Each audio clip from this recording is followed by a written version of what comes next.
Hello, and welcome back to the completely normal show here on That Time We Woke Up in a Podcast and Had to...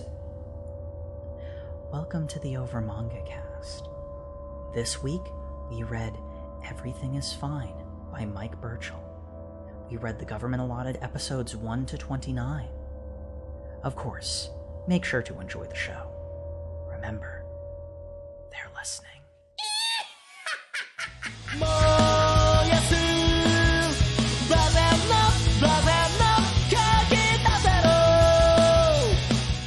Hello everyone and welcome back to the OverMangCast. My name is Sam, and as always here at the top of the show we talk about our familiarity with the franchise that we read. Now, admittedly, this one, I think we're all going to be in a roughly similar spot because this is a new property, new-ish. I had not heard of Everything is Fine until Jake mentioned that he saw, and Jake, I'm going to preempt your answer to this question, but Jake mentioned that he saw an ad for it on YouTube and talked about what a good ad it was. And that was about the long and short of it until he's like, this ad is so good, and I read a bit of the comic, it's real good, let's have it on the podcast.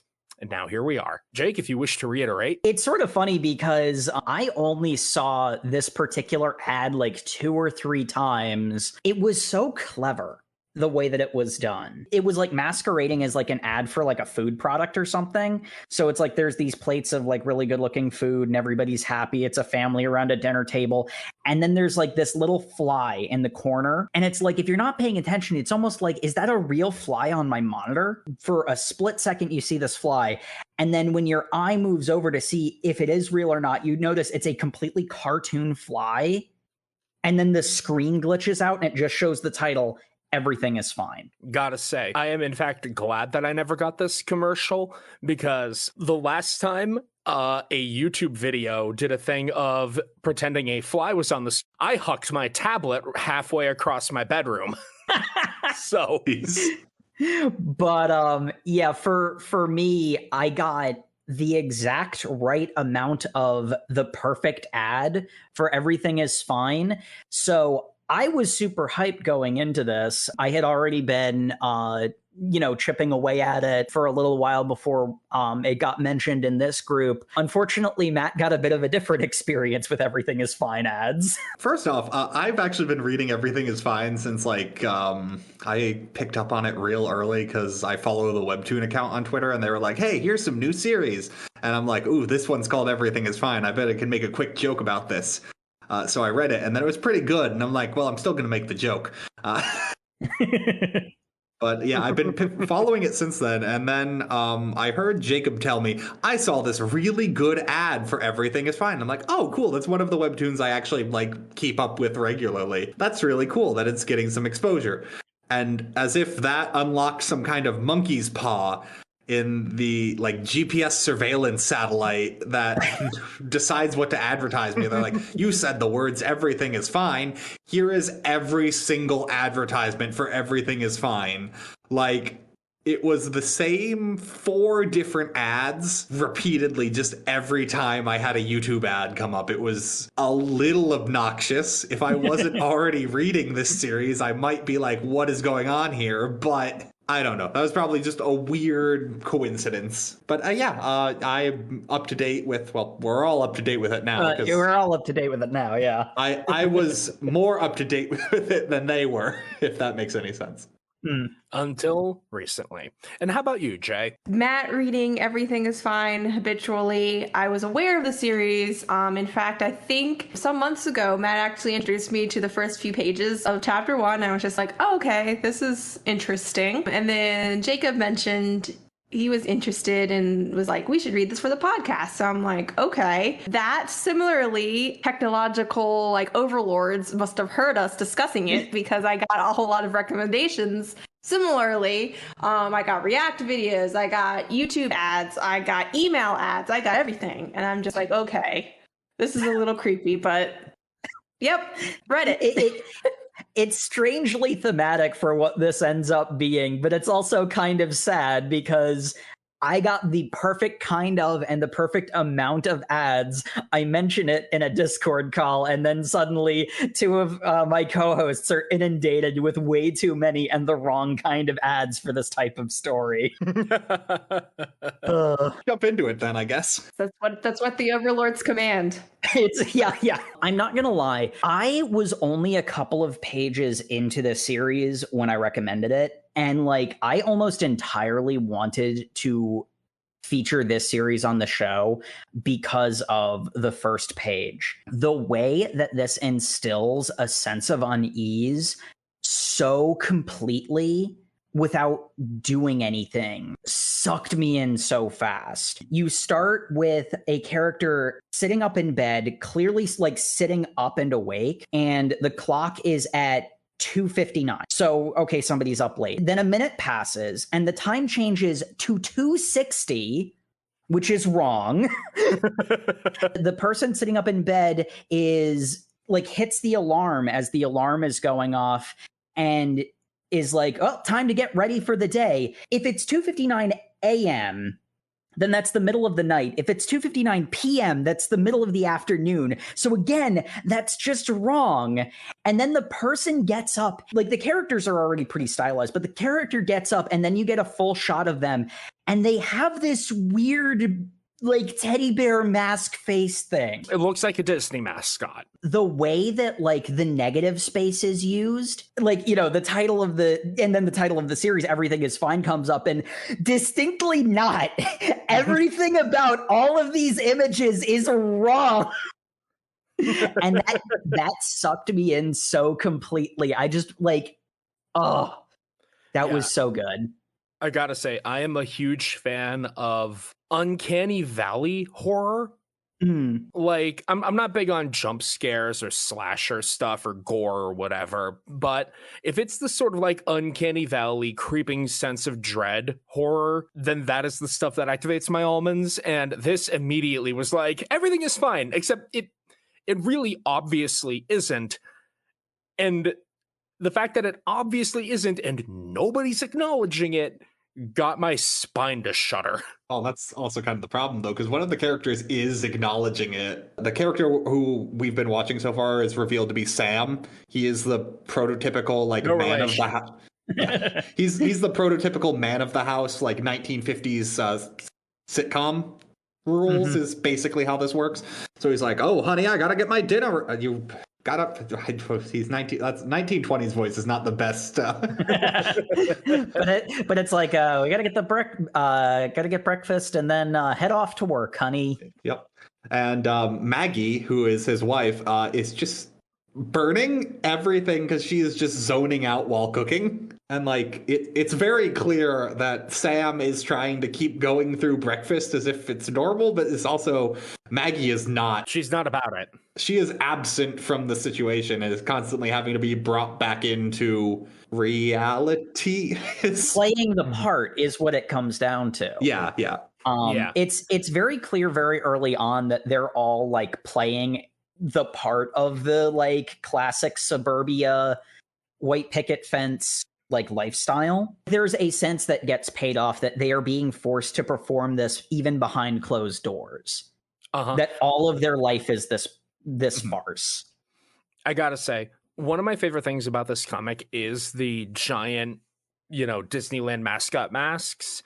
They're omnipresent. They're on every character, and they all have the exact same expression, which means that the beat panels where you would see the like facial reactions, the physical facial reactions of a character, they're still there. They're still in the comic, but you don't see an expression. You'll have like chains of scenes where two characters are like reacting to each other, but it's just the same picture over and over again. It's unnerving.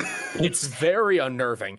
And it's so tense because one of the things that ends up being a through line, and I was going to mention this too because this is so good, there are a lot of cases where there's like a lot of like intrigue to the story, and that's where a lot of the tension comes from.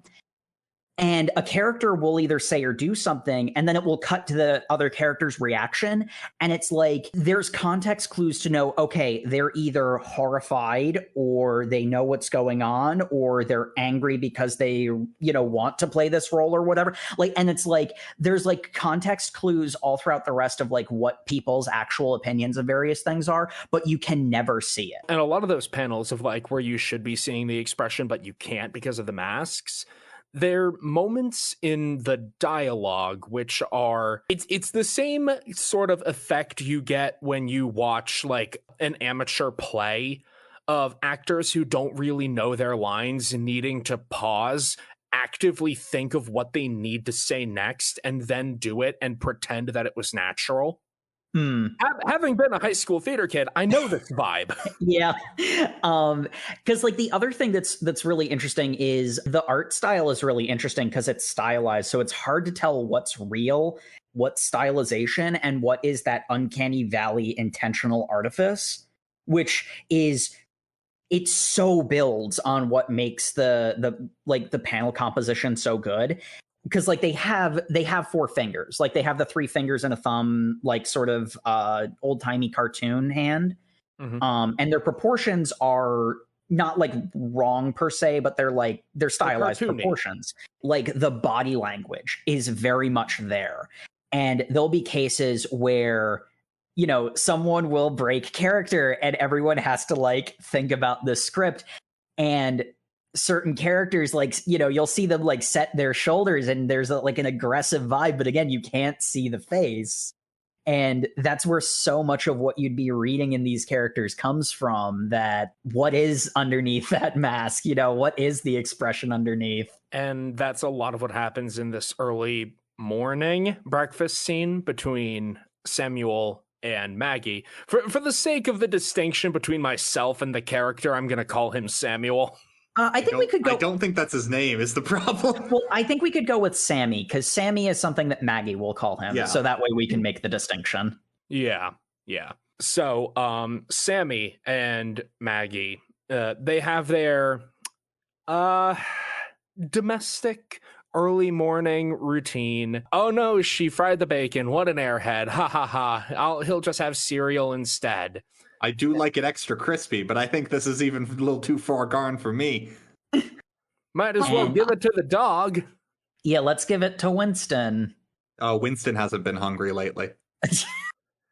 Yeah, that lazy dog, he barely even gets up. Which is actually how the first page ends, is Winston, come here. Maggie, like, full-on knocks a mug off the table and it shatters on the floor and spills coffee everywhere. And she's like, Winston, come clean this up. Like, come, like, lick up the coffee, I guess, which, having had a small hyperactive dog, I don't think giving one coffee is a good idea, but...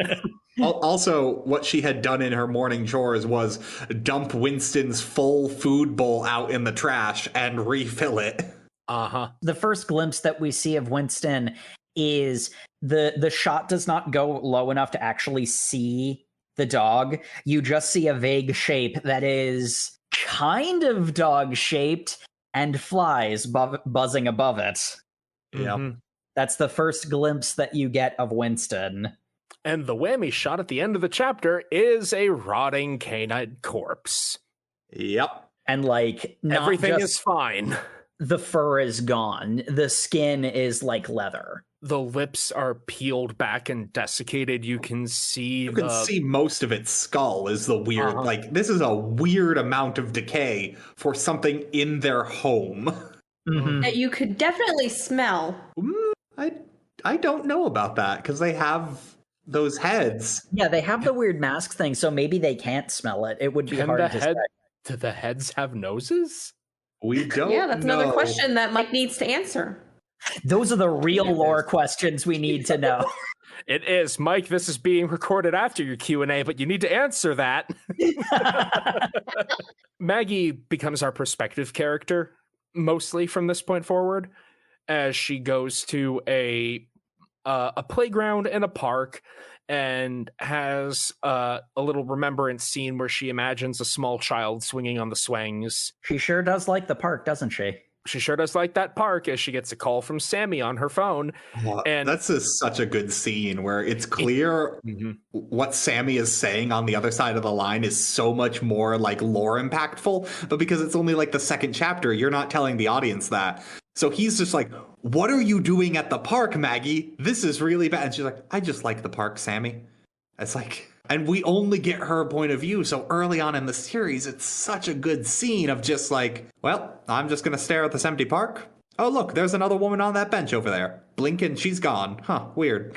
I'm definitely not reminiscing about the past. No siree, Bob. Forget. Forget as a bit of a theme going throughout. Yeah. It's a byword, yeah. Maggie starts to forget as she goes on her little shopping trip to was it Food Mart or Box Store? I think it was just Food store. Mart. Or was it Food Mart? Oh yeah. I don't think they differentiated like food. Like it was just the store. Well, here's the thing. Characters refer to multiple stores, but then when we go in the stores, they all look identical and they all sell all products because things are on shelves in alphabetical order. Like to the labeled product, to the point that like cans of tuna are above like it's toilets or something. It's no. I know. I remember what it's. It's the aluminum foil is under foil and it's under fish, and by fish I mean fish in full fish tanks because that's how you sell them. I remember that shot. Yep. And like one of the okay. So one of the really weird panels that's kind of stuck with me is like an example of why this world is wrong is while Maggie's shopping, she goes to pick up some tuna and like it's all the same generic uniform tuna cans, except one of them is labeled in Japanese. I'm pretty sure it's Japanese. Yeah, you want to let us know what that said? Tuna. Oh, it's literally just tuna. It was late. It was the katakana for tuna. Tuna. All right. So yeah, that's an important thing though, because like does it say something else or is she just seeing it in a different language? Because yeah, but there's like a reverse shot of this tuna can with the katakana on it, and then Maggie, and then back to the can or back to the shelf, and the can's in English. Yeah, it's a simulation. Spooky. It's a simulation. It's got hella Matrix vibes, yeah. Oh man, someone in the Matrix did the code for big head mode. That explains everything. This is all the internet's fault. This is what happens when you use those mods. This is how the characters feel. That guy over there, he's going up, up, down, down, left, right. No, stop! Oh no, now he's got infinite ammo. They're out here playing Tony Hawk's Pro Skater 2. I will say I wasn't sure where I'd have the opportunity to mention this, so I might as well just mention it here. A lot of the like really little details of the early pages, I have a little bit of trouble remembering because my experience with this series, when I first found it, I read it so slowly. And Matt, I remember when we were talking about maybe putting this on the schedule, one of the things that you mentioned that I think is the perfect way of describing it, this is the perfect kind of web horror series for Webtoon because it dares you to scroll down. Like it will present you with something totally freaking mundane with incredibly ominous framing. And you're like, is this going to be a lore thing? Is it going to be a spooky thing? Or is this going to be objectively horrifying, like desiccated dog horrifying? And I read the first couple of pages super slow. And then I was super happy we put it on the reading list because now it's like, well, I better get through it. Gotta confront those fears. It forced me to confront looming fear of the scroll. Oh, man. But yeah, so we're at Boxco, Big Mart. I don't remember what the exact pun is, but it's purposefully generic. Well, and it also purposely blends together. Like it's hard to tell space and time in this place, which is intentional. Yeah, but essentially, while Maggie is shopping, she runs into her neighbor Charlie, who, interestingly enough, has a shopping cart full of foil. Big tinfoil hat vibes. Yep. Yeah, immediately when I saw the foil, I'm like, I see where this is going. This was the point where I'm like, okay. So, full disclosure. Theories started brewing. Full disclosure, I hadn't actually picked up on like the I didn't think it was like going to go government conspiracy at this point, because in all fairness, we don't actually see like the Big Brother cameras until after the next little bit is revealed, so it's just kind of like the implication of it. I thought this was gonna go more down like a Stepford Wives kind of thing, of like when they introduced Charlie, there's like a brief hint of romantic tension between him and Maggie, and I'm like, oh, is this gonna be like she doesn't like this mundane life and she's gonna break out, and then the universe itself is gonna rebel against her? It quickly not being about that, but that's why I didn't care that Charlie just had a shopping cart full of tinfoil. I was like, ooh, he's the weird guy who's not part of the system. And then like I don't know what I thought this was going to be, is what I'm trying to get across here. I thought it was a bit of both, because I also saw a bit of attraction going on, or curiosity, between Maggie and Charlie. But at the same time, with all the crazy, kooky weirdness that was going on and the tinfoil, and I'm like, this guy knows what's up. This is the guy who would be my friend in an apocalypse. Also, full disclosure, the comic also wants you to pick up on that. Oh, yeah, because that gets reinforced later is the thing I was going to mention. Yeah. All I'm saying is there is a scene later involving Sammy, Maggie, and Charlie, and it makes me think, is this a sex thing? I mean, you're not... It always comes back to that, Sam. Always comes back to that. I can't help who I am, Jay. Look, the OverMangCast doesn't kink shame a lot of things, but I think like 1984 fascism, we can just draw a line on, right? We're gonna kink shame the hell out of that. No. We're kink shaming that. Yeah. Okay, good. That is a bad, and you are bad for liking it. Not 1984, to be clear. The fascism inherent in it. Yeah. To circle back to the actual point of this, one of the things is, and I think that you can, like, I think there are cameras in the background of some select shots, because they show like the wide shot of the neighborhood. Like, but like the thing that's weird about it is there's cameras at places where cameras make sense. Exactly. And the thing for like the wide shot where you could theoretically notice that, like, why are there all these security cameras in every single direction? The thing that's spooky about that shot is the uniformity of every single house going on to the vanishing point. And so you don't really think about the fact that there are cameras on, you know, like there are way too many cameras on every single post going down the street. You're paying attention to the breadth of the shot, and then you have Charlie coming in, and there's a couple of cases where there is a really noticeable tension between Maggie and Charlie. And again, because it's stylized, what's real and what's like, we don't even know at this point if all of this could be in somebody's imagination for all we know. Like this could be how a deluded mind sees the world or something, and the bear masks aren't even there at all. Like that's at this point, that's what I thought. I thought this was like Maggie's delusion, was she feels trapped in like this sitcom. Obviously, it veers away from that, but like that's kind of. It does also have that element. It's just it also does other things in addition. There's a lot of places this could go, and it went a direction. I theorized the wrong way. I admit that. But anyway, to bring this 1950s sitcom plot to a roundabout, as Maggie comes home from the grocery store with her groceries, with a baguette in the bag, because how else will you know it's a bag of groceries? Yeah. Despite the fact everything else is canned, but bread isn't canned, so I guess that's cool. Like later we have a character. Yeah, like later we have a character go like, I found cans of salad, and I'm like, oh, ew. Maybe they mean like potato salad. Maybe. Or like coleslaw. I think you're giving them a lot of benefit for the doubt of what I'm just trying to not make this absolutely disgusting. Let me live my fantasy.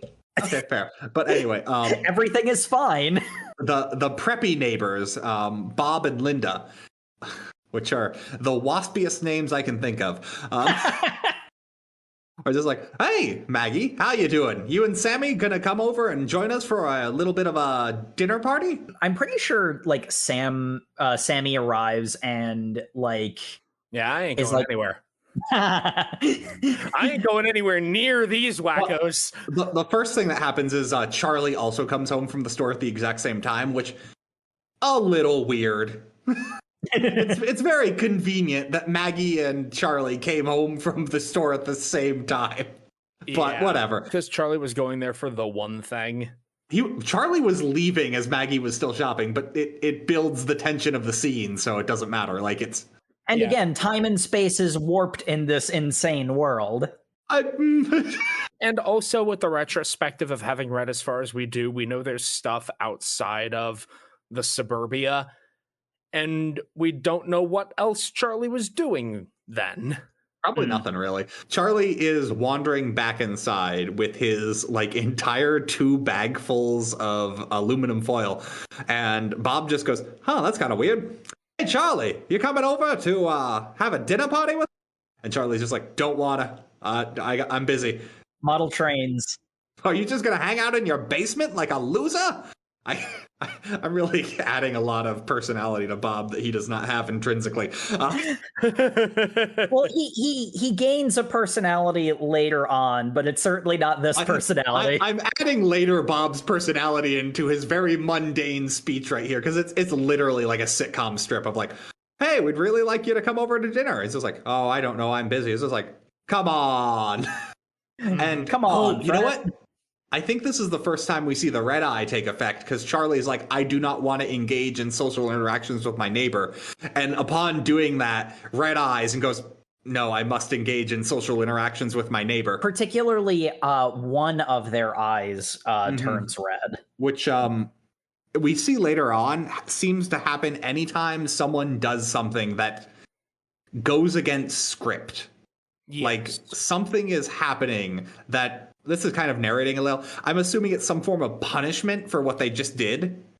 Like breaking script is... I think that's a fair assumption. Given what we learn about Red's status later, my read of it, and like, okay, you're listening to a podcast discussing this webtoon. There's gonna be spoilers. So hopefully you've already done the reading. Also, you can literally just go to Webtoon right now and read all of it. Because we're posting this after all of season 1 is free. It's all released. You can just go read it. It's free and worth your time. So before we spoil it, if you haven't read it yet, the recommendation is yes, read it. So read it alongside listening to us. You'll probably read faster than we can talk about it. Exactly. So they're gone. Okay. Let's make fun of them for not being readers.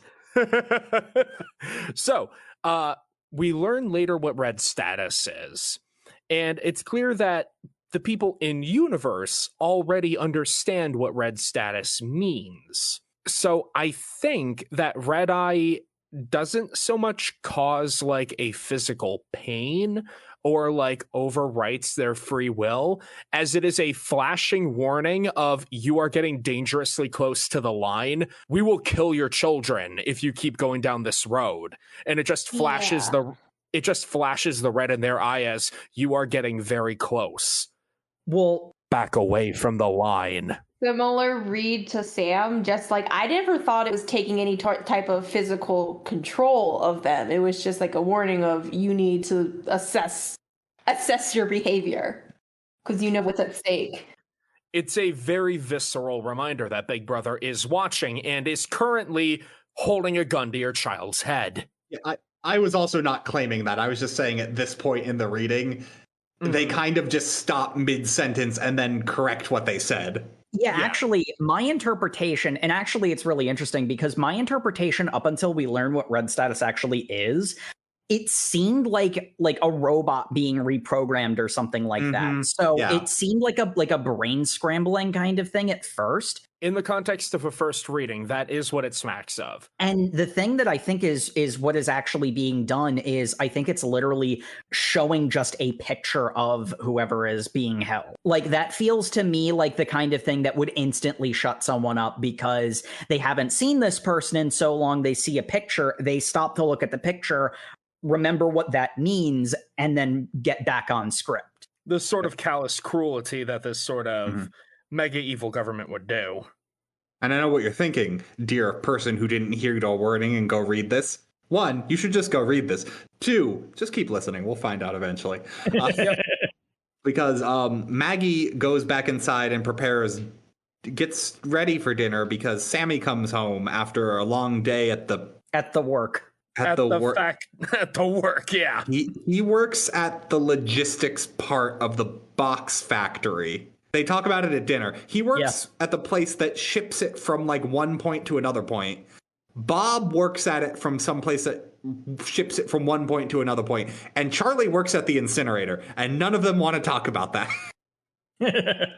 Because what gets incinerated? Who knows? We actually don't know. We actually don't know, and that's much scarier. But tonight, Maggie is making spaghetti. Spaghetti. Spaghetti. But because Maggie has, with the dinner party, really kind of clicked back into, I've got to be playing this role. She has convinced herself that everything is fine for the moment being. She is a very fragile everything is fine, but... Although this does bring about one of the moments that had me going the most, what the fuck? Where she says to Sammy, hey, before we eat dinner, could you take out the trash? Yeah, and his first response is to dump rat poison into the trash. Yeah, because it's old rat poison. We need to throw it out anyway. That's not the read. That's the claim, though. Yeah, no, it's very much the case where this rat poison is old. Let's throw it out, and then pours it out of the can into the bag. Yeah, and it was that point where I kind of lined up with Sam's read of like they were kind of almost indirectly reading off of a script because it's like they know what they're doing, but it's kind of like who's watching and how do I justify this action kind of thing, where it's like, yeah, that was the point for me that kind of triggered like, okay, maybe they are being monitored and like are essentially putting on some kind of performance for somebody. But anyway, so Sammy needs to take out the trash. It's dark out. And he hears a noise behind the trash can. He's like, "Oh, geez, those raccoons." As the noise behind the trash proves to be a teenage-sized human. That's an interesting read. It's a human. Yeah, it's a human. It's hard to tell. It is a human who is smaller than Sammy, who is an adult. I think he might be hunched over is the main thing why he looks smaller. It doesn't matter. He's crawling combined with the stylization that I didn't read him as a teenager, but like it's not hard to see how you could see that. But the main part I really like about him is his mask has started deteriorating, and you can see they have a human mouth underneath. Yep. That was... okay, this is a very important thing. Because it is the mouth that is deteriorated away, so you can see the human mouth underneath. And this vagrant is talking pretty freely to Sammy, who notably is not responding. He's not saying anything. This person is saying, "That's a garbage bag. It smells poisoned." Well, he doesn't say that yet. He's begging for the garbage to eat. Just don't put it in the can, because I think the assumption is the can's lock. Yeah, there's like clasps on it. Yeah, don't put it in the can. Just leave it here. I'll go through it. You don't have to talk to me. You don't have to do anything. I'm not going to jeopardize your status. Just please, no one will talk to me. No one will give me food. I am starving to death. If you haven't poisoned that garbage, please give it to me. And Sammy drops the trash bag, turns around, walks inside. And that's when we get the line of like the guy coming up to the window knocking on. It's like, hey, it smells like you poisoned this trash. Meanwhile, Maggie's trying to eat down to her spaghetti dinner and they're both just red-eyed, ignoring what's going on outside, and it's so tense. It's so creepy. And like one of the best examples of like a character in the mask not seeing their expression is so tense is because the whole time the vagrant is begging for the trash bag, Sammy it looks like he's staring at like a, like blank sidewalk, like he just stops and he's just not moving at all the whole time. He's standing there staring off into space. And you can't prove otherwise. Sammy and Maggie finish up their dinner, and no, they don't. Oh yeah, they barely get in. Like the dinner is plated, and that's it. Because while we're not able to get a read of their expressions, we can my read of the situation was that they were obviously still disturbed, even though they couldn't, vocalize their feelings. They were obviously perturbed by the situation at hand and therefore chose not to, eat their dinner in front of this person who was obviously starving and just proceed as normal. They don't actually eat, but they say, well, dinner's finished. Yes. Well, it doesn't even get that far. What happens is before they start, Sammy's just like, hey, Maggie, I think Winston needs to go outside. Maggie goes like, are you sure? And he's just like, yeah, he needs to be let out.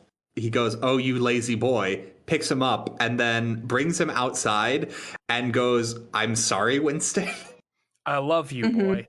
Yep, and puts him down because this is a dead dog, but he is treating it as if this is a dog he is letting outside. Like there's just so much emotion in those actions, though, and that's what I mean. Like they're not able to obviously express their feeling, but just by this turn of events, their actions from then on, it just for me it was very, very expressive and very, I guess, vocal without being vocal. I'm not afraid to say this scene kind of fucked me up a little bit. Yeah, because what happens is he closes the door, sits back to dinner with his wife as both of them have their spaghetti in front of them. And we hear the vagrant outside go like, hey, is this a dog? Wow, it's not poisoned or nothing. Wow, I know what this must mean for you. And then you hear munch, munch, munch, munch, munch, munch. And as this guy is eating their dog directly outside their house. The extremely rotted dog. Yeah, Maggie looks down at her spaghetti, gets up and leaves without saying a thing to Sammy. And I love that scene. Well, what do you even say? She knows what's happening. I mean, I would lose my appetite too. She's still mad at him for it, though, is the thing. Like, the sort of brilliant thing about Everything is Fine, and I'd argue like the selling feature of it, there are those sorts of stories that like, let's tell a story without dialogue or something like that.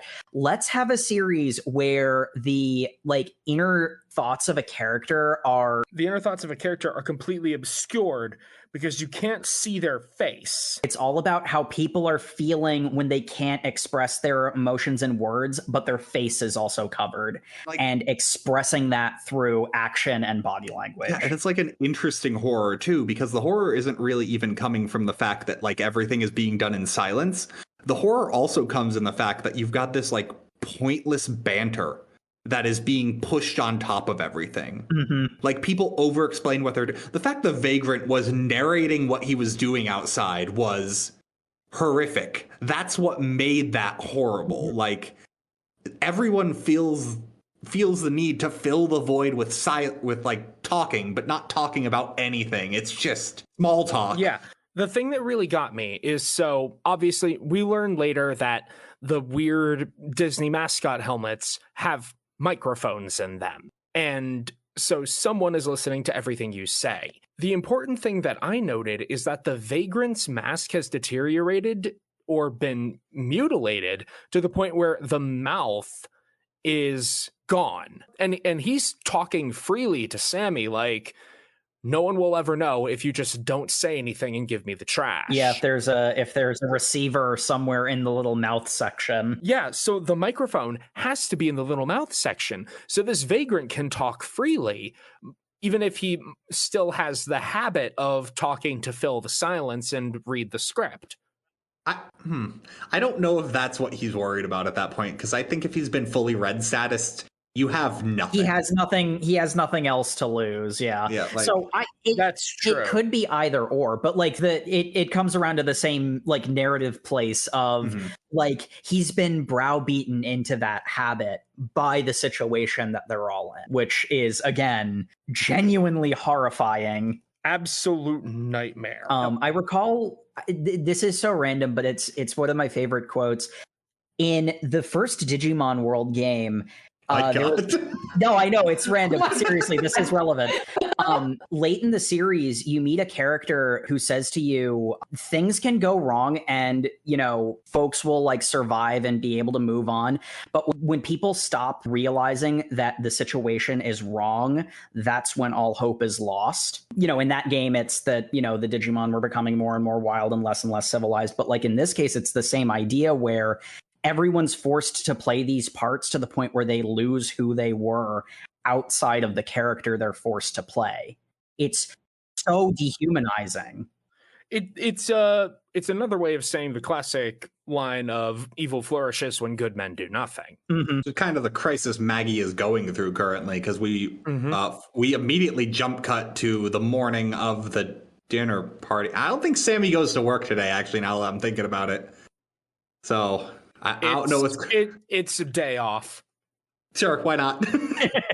it fits. But look, he wakes up at 2:60 in the morning. Time is we don't actually weird. know if 2:60 is in the morning, because That's the sun is like normally up. You know, the sun is high in the sky at that point, and it's like, okay. He actually looks like he's getting up a little late to go to work, in all fairness, from where the sun is. But Maggie she's holding Winston's collar. And just like, it's like she's fully coming to terms with the fact he's been dead for a long time to be in that condition. And like, it's like she finally just breaks the script and just like, no, I'm going to do what I want. And she then has a scene. Also, did you guys notice Maggie's got like a sweet thigh tat during this scene? Yeah. No, I noticed that. Yeah, it only shows up here, and it's like, oh, that's another thing that like breaks this 1950s sitcom aesthetic. Like she's got like a pretty large one too. And that's something I noticed. It's like characters who exist outside the script or who like the script says have more authority are allowed customization. We will get to the thing about the cops later. And like the thing is, she puts on like a real provocative red dress. In-universe description is she is a bombshell. Sammy comes in and is just like, hey, we're going to this dinner party. Oh, and he is floored. He is unable to describe this dress, and it's also a very strong indication of like, you should probably wear something more sensible. Please don't do this.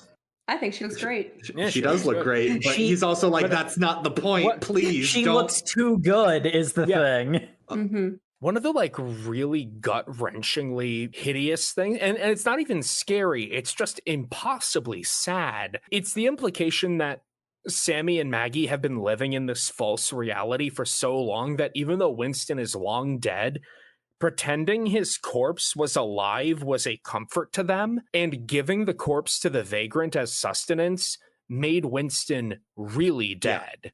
It forced the reality of the death onto them. They were Maggie, even though she seems to be breaking with this false reality, was still pretending Winston was alive. She was still playing a part. She was still faking it. It's when Winston finally dies, she stops caring. She puts on this red dress. When she gets to the dinner party, she just only asks for straight vodka, which please don't do that at a dinner party.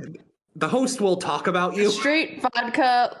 Didn't they have like the options were they don't even have this is addressed early like later, but they don't even have like any type of liquor. It's just wine and beer. Do they have beer? Yeah, it's just wine. I don't think like there's no liquor. They don't react as if liquor is something banned. Yeah, actively taboo or something. But it's like, hey, who wants a glass of water? I want vodka. Like, just completely non sequitur. Oh no, this I don't entire care anymore. the beginning of the dinner party when they finally because there's one scene I want to talk about first when as she's getting dressed, she's like, Sammy, zip me up.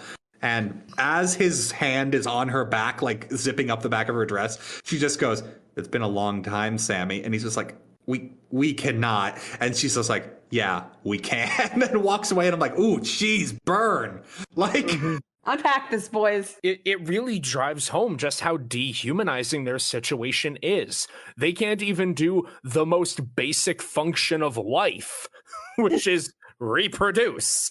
They probably actually can't, but it's a really good scene because it's literally just those 3 lines, and it's so powerful because she just walks out of the room like, ooh, burn, man. Like, jeez. It's so awkward, the dinner party, because the entire time Sammy is awkward. Sammy is trying to play along, and everything he says, Maggie she either doesn't react or almost intentionally goes off script, out of spite.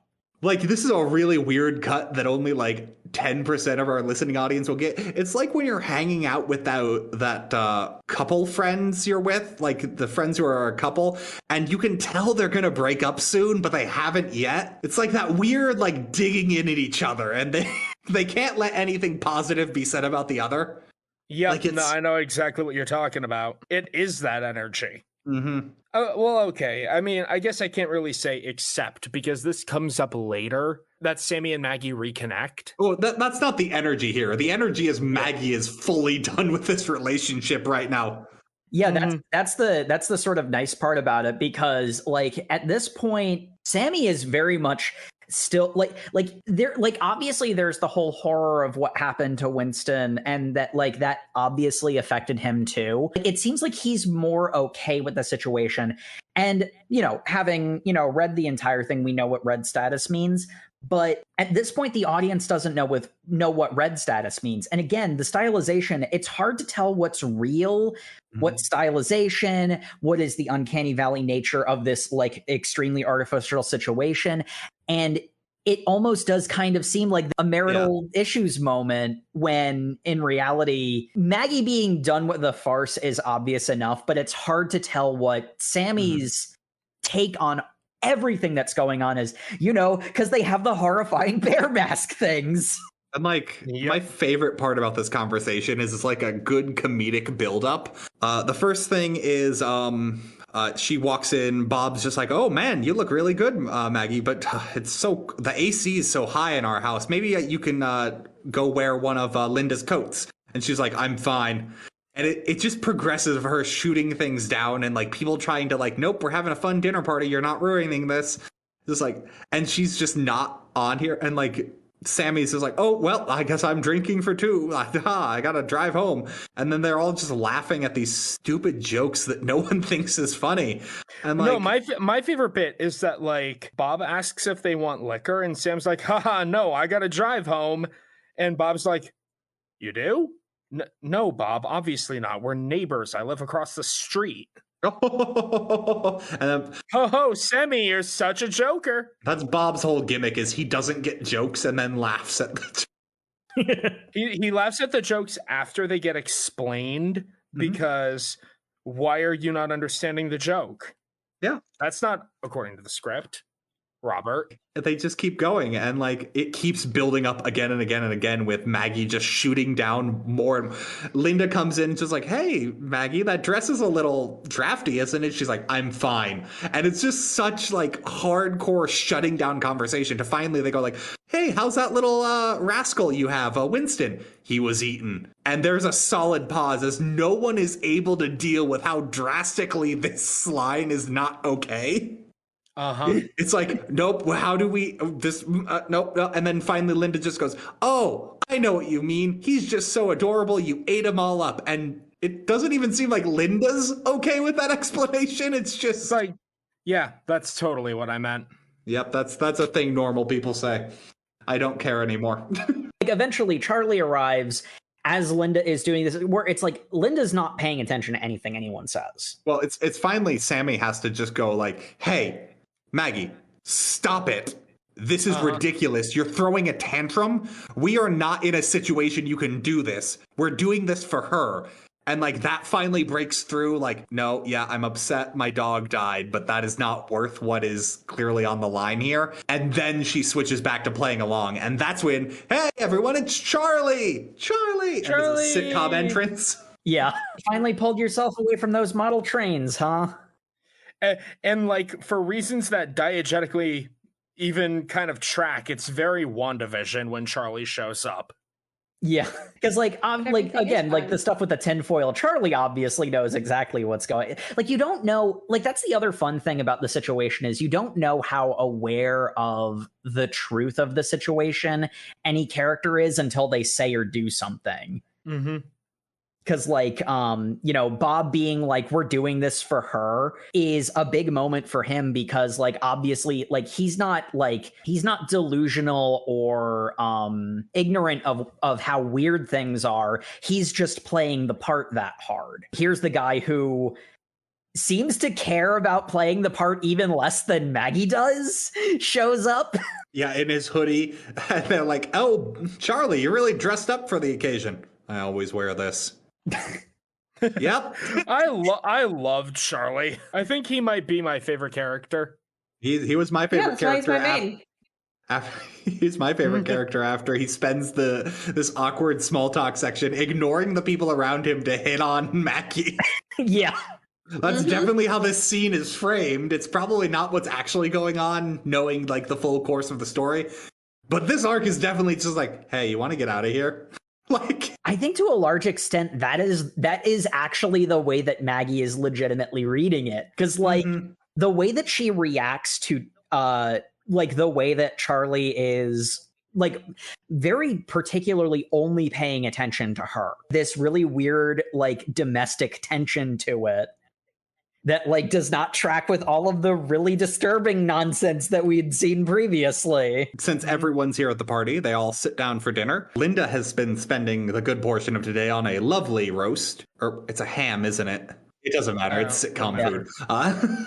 They have Maggie say, oh, it's like some weird, like non-secular thankfulness like, yeah, it was really creepy. Grace for people living in Ingsoc. Corporate thanks message, like the most like sanitized thing you could say. And essentially what they're forcing Maggie to say is essentially, I agree that the system is great. Yeah, it was giving me really creepy vibes. I was actually kind of scared for like them to actually eat this, because there was a tension there of, oh crap, is this poisoned?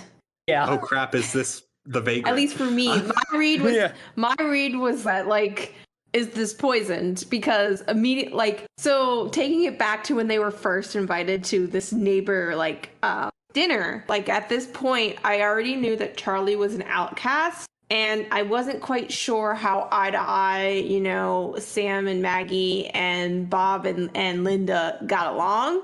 I felt there was some tension there initially, and the fact that they were kind of, I think it was because Maggie had hinted early on that she didn't really want to go to this dinner, but there was an obligation to go to this dinner. So it was kind of that hesitance to go to this dinner. Like, it didn't give me the impression that this was like, oh, a weekly thing of like, oh, it's our turn to have you guys over for dinner or something. There's an unsafeness to it. Yes. Exactly. So the fact they invited them, the fact that Maggie exhibited some hesitancy, and the fact they invited Charlie, who at this point I think is pretty established as being outside of the norm, was invited. And the fact that Charlie also expressed some hesitancy there of attending. I was obviously those feelings were somewhat justified, I guess, but there was some justification to these feelings. But I felt that pretty early on. I'm just like, I wouldn't be eating this food. Yeah, I was just gonna say, I wouldn't put it past Bob and Linda to poison the food like that. That seems like something they'd do. Especially when it was revealed that, rat poison existed in this world. Yeah. I was just kind of like, oh no, they like openly poison people in this world. That's the fun of a dinner party. It's real hard to poison a specific person. Yeah. Because they all eat a ham that's like a single thing carved for each piece. It's when they all start eating it is the point where we need to talk about when they all start eating, because despite the fact we've had 3 meals at this point, this is the first time on panel anyone eats. Because every other meal has been interrupted with someone leaving. So about that whole uncanny valley nature of this comic, The mouth of the mask swips down as if it's like a mechanical door, and then you see their tiny teeth. Their teeth are so tiny. Don't give me. Oh my god, this reminds me of that one cutscene from Adventure Time. Tiny teeth. Tiny teeth. The tiny teeth holes, and the meat is just like slapping blood splatters everywhere. It's like, it's supposed to be gravy, I assume, but like it's just very like animalistic. It's very disgusting, yes. Anyway, they have that horrible scene where they eat dinner through the tiny teeth holes. And then they have some small talk where Bob and Linda reveal that this has not been a dinner. This has been a presentation for their MLM. We want you to buy knives. A recruitment for their conspiracy. Look, all you need to do is recruit 2 other people, and then you'll be making money. Yeah, there's a bit of tautology there with those 2 takes, because it's kind of... Essentially what Bob and Linda are saying is there is a special community called Lakeview that only the best of the best are allowed to go to, and how do you prove you're the best, most loyal citizen? Well, I can only assume that by tattling on your neighbors. And you know that old lady down the street? Well, she's kind of weird. We're thinking about telling on her, but we'd need someone to back us up, and obviously we'd remember what you did, so can we trust you to back us up? And then Sammy's just like, well, I don't normally go in for these backdoor shenanigans. Yeah, this is fine. It's totally okay. We're all in on this together, right? Sammy, Maggie, Charlie. Yeah. And then they all toast, and then Maggie goes to the bathroom and like has a weird flashback to 3 toothbrushes in the cup and is like splashing her face with water when there is a knock on the door and Charlie's there. And he's like, hey, can we talk in the bathroom? And I'm like, good. I want to see these bear masks make out. I'm not saying I thought the same thing, but I thought the same thing. On the creepiness scale, where does that like set against the them eating scene? But that's not actually what happens. No, Charlie essentially comes into the bathroom and is essentially just like, Maggie, do you like trains? Why, yes, I love trains. Oh, would you like to come down to my basement where no one can hear us so we can look at my trains? Play with trains? Play with trains. Is that a euphemism for something, Charlie?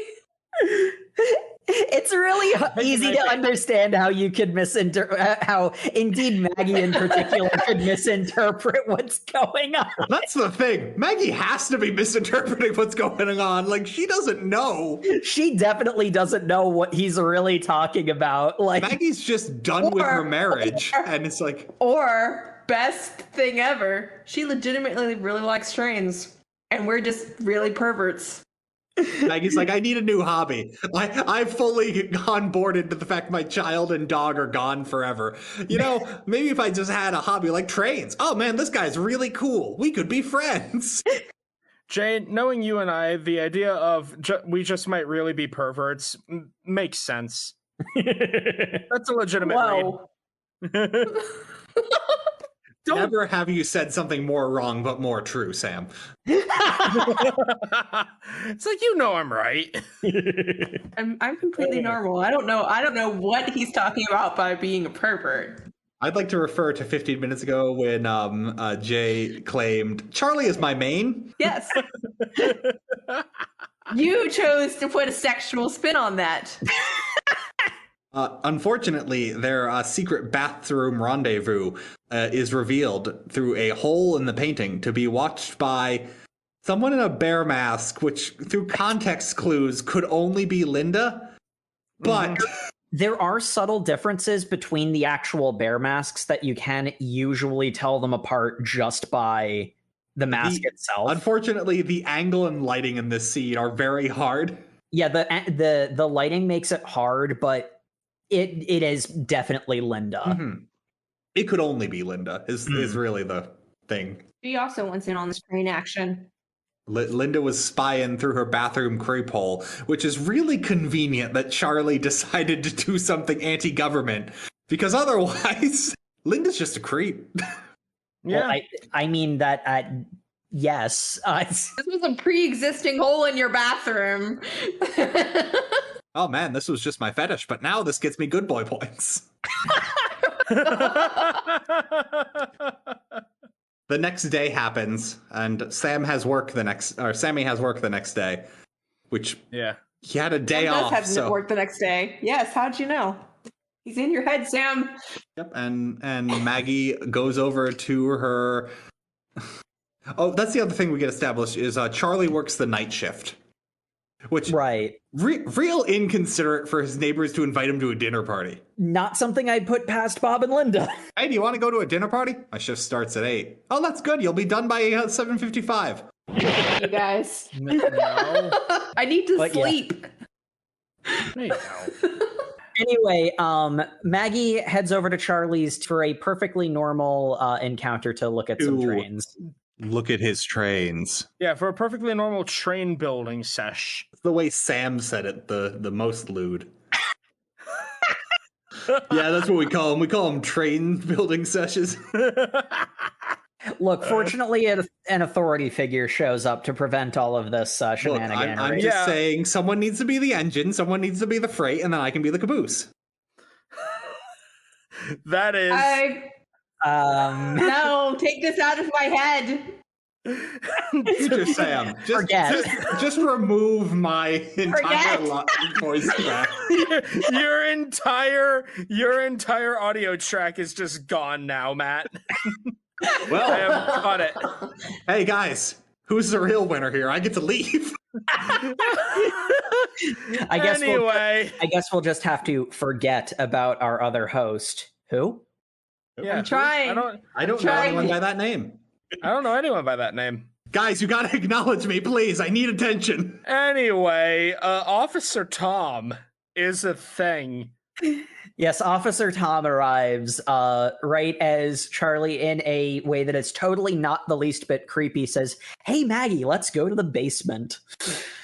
I said my bit about authority figures and being able to customize earlier. This is the first instance of that because Officer Tom, the police officer, has a mustache, which appears to just be glued on to the creepy bear mask thing. That's weird. Also, can we just stop right here? Have we fully committed to them being bear masks? Because I still think they're cat masks. I honestly don't know. They look like teddy bears to me, but they could be cats. But this is a great question for Mike to answer.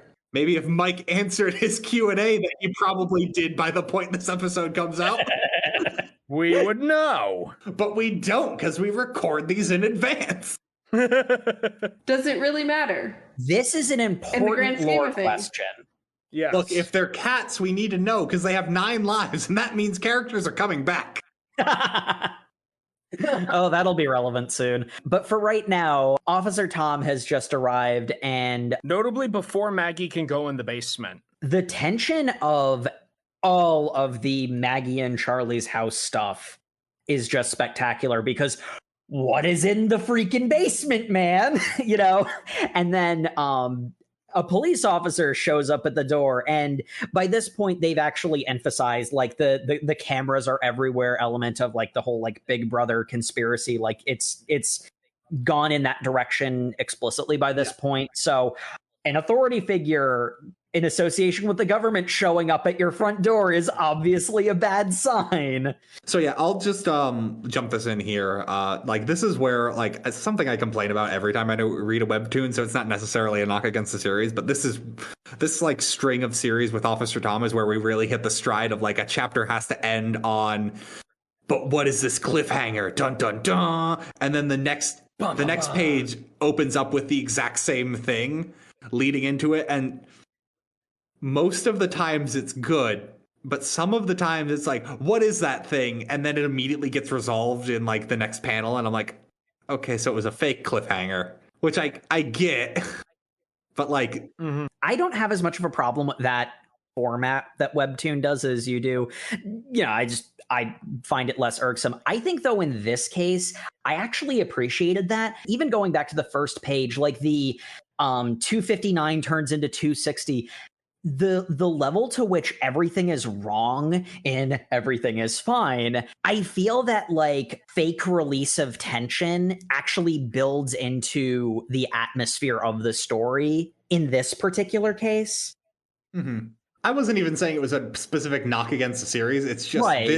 this arc right here is where this because this comic wasn't like this for the first arc. It does do that hardcore here, and there are cases where the end of one, like the last like the thing they end on, the last one is the thing they start with the next. Yeah, and like that's not even my main problem. My problem is when that tension is resolved within the next panel of like, no, we were just kidding about that being an actual like cliffhanger, which happens mostly with the police officers. They're like, here's an intimidating question. And then like the next chapter is, I didn't mean that in an intimidating way. And I'm like, here's an intimidating question. Here's an innocuous answer. Well, I have a very important question to ask you. Dun, dun, dun. Hey, what are you having on your pizza? Like, that doesn't feel great as a reader. Honestly, I think for doing a soft world building, establishing of the vibe thing, I think it works, but I do understand where you're coming from.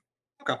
Yeah, no, I'm of the same opinion as Sam in this case, where I felt that it was fitting with the style of tension that everything is fine was doing.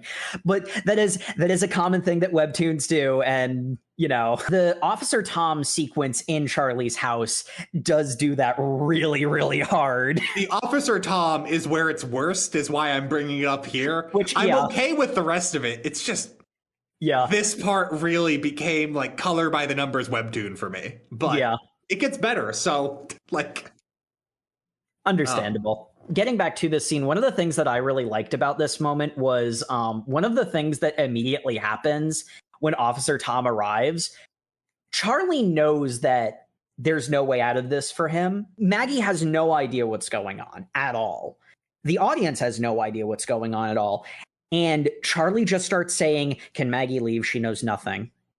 She has nothing to do with any of this. She didn't see anything. Maggie thought this was an affair. Like, seriously. You get nothing by hurting her here. You know, the thing that's like spooky about it is that like Charlie is trying to like actively maintain not just Maggie's innocence, but specifically her ignorance. And he wants her to leave the entire, you know, house. No, it builds up some tension immediately because Charlie switches immediately. Charlie does not even attempt to save his own skin here. He knows that is a foregone conclusion. It is begging that Maggie be given leniency.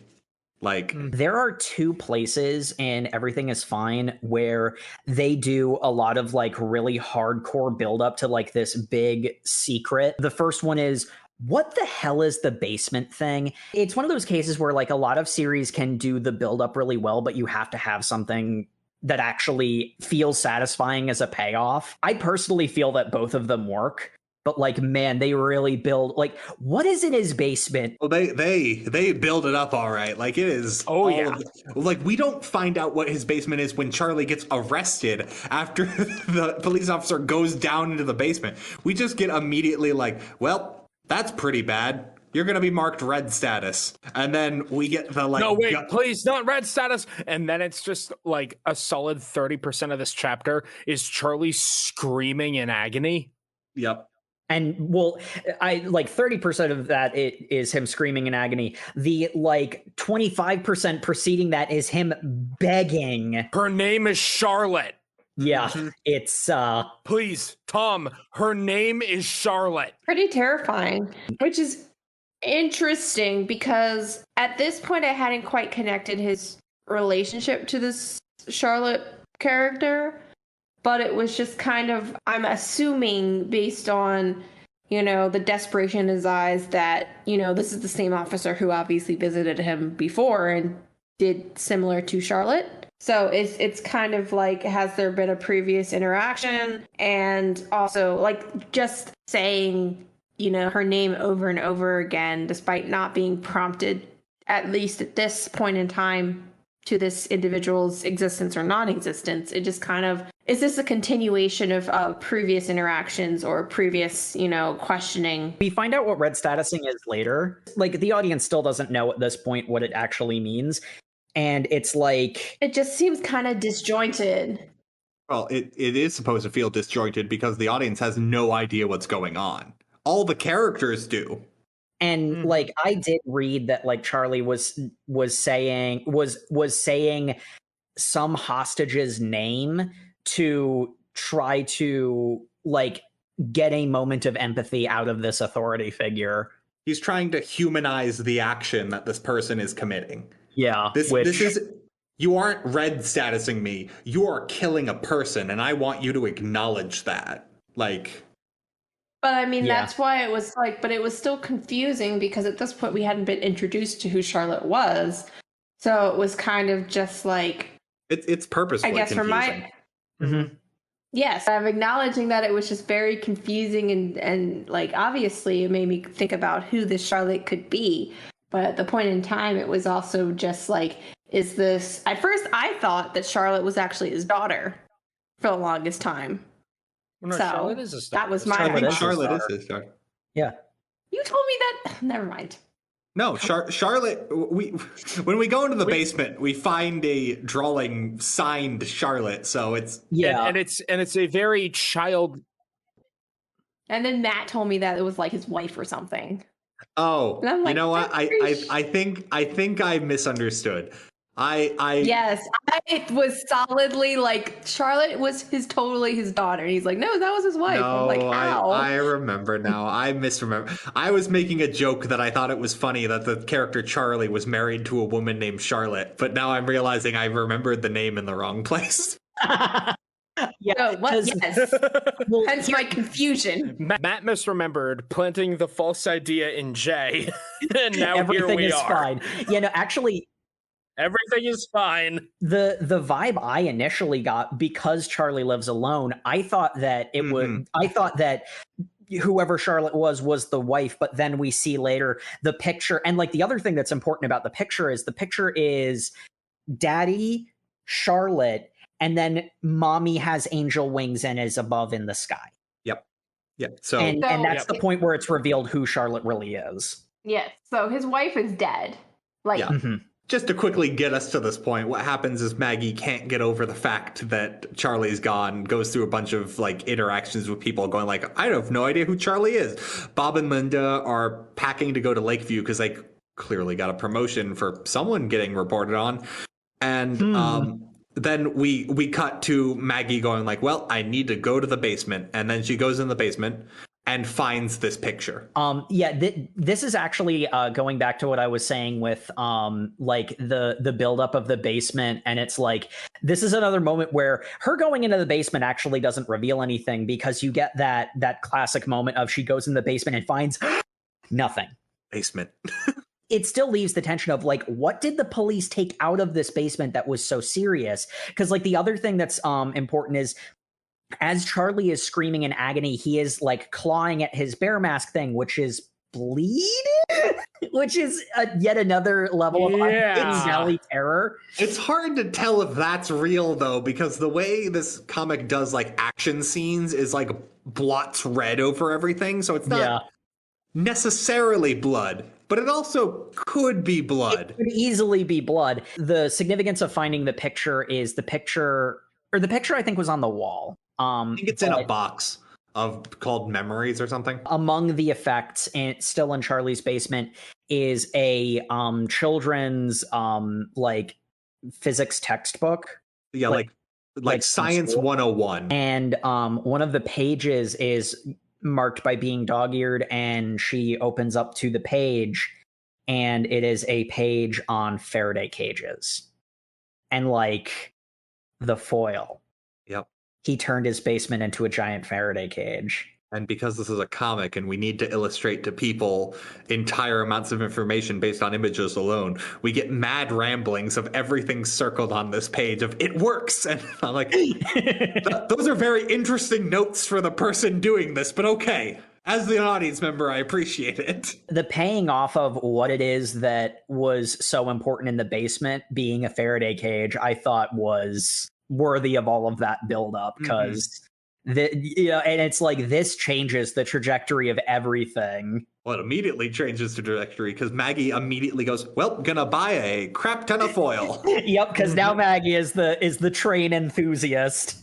Yep. Which is not suspicious at all. The fact Maggie just thinks it's okay to go to the big box store and buy all the foil. Oh, that's weird. All the foil's gone? I really need some foil. It's out of stock? Which, because this is a big box store, it's interesting that all the other stocks, or all the other shelves are always fully stocked. Even the display of fish directly above foil. When she goes by the L's, there's also like lamps, but they're like ceiling lamps hung from the top of the... Yeah, it's really weird and uncanny. But yeah, so she tries to buy foil in bulk, and the shop hand is like a really good like mix of confused and scared. And you're not sure if he's like already been talked to by authorities or like he's just like, why is this woman asking about foil? We're clearly out. Like, she's asking questions, and asking questions is dangerous, and I'm scared. Please help. Don't you have any extra foil in the back? As anyone who's worked retail, you always hate that question. Don't you have any in the back? I'm like, no, nothing is in the back. Nothing has ever been in the back. That's an illusion. If we had things to sell, they would be where you could buy them. Yeah. Asking if something is in the back is an excuse for said retail employee to go into the back, pick their nose, check their phone, and then go tell you that no. But yeah, unfortunately, there is no foil at store. So Maggie Maggie heads out to her car only to see she actually catches on the way out the person who accumulated all of the foil. You're trying to cook a turkey, right? I love the metaphor they use as cooking a turkey. It's a really big bird. How many feet do your turkey have? Actually, so what kind of feet do you like on your turkey? I really like square feet. About 1,000 square feet on my turkey. It's simultaneously a clever like metaphor workaround, but also exceptionally obvious. It really makes me think that this despotic big brother government, like, they very clearly have a script that they're holding to, but I love soft world building stuff like this, and this says to me that the current authorities of this government, this isn't a new thing. This has been around for at least 2 generations. And the current bigwigs in this despot are comfortable with the tone of the script, not the words of it. See, one of the things that I immediately think about is the fact that we actually see the scale of the neighborhoods later on. And one of my thoughts is there might be like flags and code words that get like picked up by a computer. So like, even though in conversation it's super obvious what they're talking about, if a computer is monitoring it, it would be less inclined to catch it. Even if a person was monitoring it, like the scale at which they have to be monitoring, like it's not reasonable to personally listen to everyone's conversation. You just need to instill the fear that you could be. Yeah. It's still really funny, square feet on my turkey. Gotta love it. How many square feet of turkey? I've seen some pretty big turkey, about 1,500 square feet. No gaps. Once you've got that turkey wrapped up, you've got to be ready to cook it. What do you say? The metaphor starts breaking down because I happen to have some foil in my trunk. Oh man, Judy's a great character.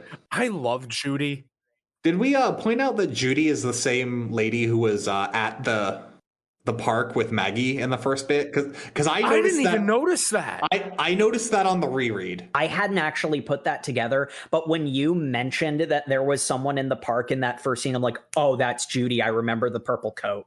Yep. I didn't notice until I was rereading the whole thing from the beginning to do the outline. Was like, oh, hold on. I know that character because she shows up twice again in the series. Like, oh, that explains why she disappears without a trace the second Maggie looks away. Yeah. So that's another thing about how if you play along with this authority figure, you are allowed more freedom and more customization. Not everyone, but most of the people that we interact with early in this story, that is Sammy and Maggie, the neighbors, the Millers, and Judy, they all have the classic 1950s dress code of the men are in suits, the women are in dresses. They just have iconic colors that they almost always stick to. It isn't until we start seeing cops and mayors that we start seeing facial hair on the suits. Like specifically accessories on the head, on the mask head thing. Because the other thing is Officer Tom also has like the police hat, like the classic police hat look. That's a uniform. That's how you know his job. Like, that's why he has the mustache too. Like, it's very particular that like what people are allowed to wear. Maggie has been doing an awful lot of laundry in the basement, and Officer Tom is very concerned about it because Linda noticed that Maggie was getting into trains. Sammy's also concerned about it. The amount of code words in this. You feel like a freaking maniac saying this stuff. Before Officer Tom shows up, actually, there's a really great scene where Sammy can't find his favorite pair of socks. I'll just head down to the basement and grab them. And there is this like extraordinarily tense scene of... You don't need to go into the basement. That's where laundry happens. That's a woman's job. What are you talking about, Maggie? That's a weird thing to say. Don't go into the basement. What? This is good housewife work, Sammy. You don't go in the basement. There's so much laundry. There's too much down there. I need to take care of it. And then that's when Officer Tom shows up and would like to see the basement. Speaking of weird things that don't ever get explained that I would think might pop up as being relevant later, Sammy is hanging up a painting and Maggie goes like, hey, what's up with that painting? Is anything cool about it? And Sammy just goes, I don't know. It just reminded me of something, and it just ends on that, which is because we're about to go off the rails at this point. This is where we have got everybody in this stuff together, and it is now time to 3, 2, 1 and jam. Oh man, the pace this goes at is interesting. It literally goes from 0 to murder in about 5 panels. It really do be like that. Because Officer Tom literally comes in and is like, I need to see the basement, and Sammy's just like, I'll give you the grand tour. And Maggie's just like, oh no. Well, I know what I have to do now. Picks up the hammer Sammy was hanging a painting with, and So yeah, the scene is that Sammy and Officer Tom are walking down the stairs into the basement, and they see that every square inch of the basement wall is covered in tinfoil. And Sammy is confused because he has no clue as to what's going on. But Officer Tom clearly understands that this is rebel behavior. He goes to turn and walk up the stairs and make a report about this, and there's Maggie looking like Albert fucking Wesker standing at the top of the stairs with hammer in hand like, I can't let you do that. Once the turkey's in the oven, you gotta be ready to cook it. Now, Maggie, I want you to think about what you're doing. We can talk about this. There's nothing to talk about, Tom. And much like how Charlie screamed Charlotte's name, Tom screams the names of his children. And Maggie, raising the hammer, says his name was Charlie. Boom! Hammer to the cranium. This is a hammer tong ball peen hammer. It bites into that big mask. It dents into the side of the ear. It's like there's a shell, and then we see there's stuff underneath. But also blood and goo. And this isn't like a weird, like, is this like cartoonish drawing, like doing something with gore? Even Sammy goes in universe. What is all that green stuff? Yeah, there, like, multiple characters acknowledge that I recognize the red stuff is blood. What is that? But, like, my main takeaway is this clearly knocks Officer Tom out. If you look at where she hit him on the mask. Knocks him straight into the afterlife. He's not dead yet. Ah, true. She kills him later, but this knocks him out for a reasonable amount of time for someone to be unconscious, in all fairness. Like, he's out for like 60 seconds, which isn't great, but, still a reasonable amount. Where she hits him, if he was wearing a mascot head, shouldn't have hurt him, but it clearly makes him bleed. So it's like, what is going on inside these cat masks? What is in those? Yeah, no, because that's the thing. Goes ham and just, bashes him until he is no longer the living. It's like a shell. And it looks like brain matter on the inside. But like where their mouths are. And their mouths are still super tiny. There's some kind of mutant creature. You shouldn't have been able to, with a hammer, hit deep enough to hit anything that was like part of a human person. And what is that goo? Yeah, well, we'll get into this. Yeah, Maggie beats a dude to death, and as they're sitting there in the basement with the corpse of a police officer, Maggie and Sammy have a honest conversation where Sammy realizes he can talk freely down here in their aluminum shack.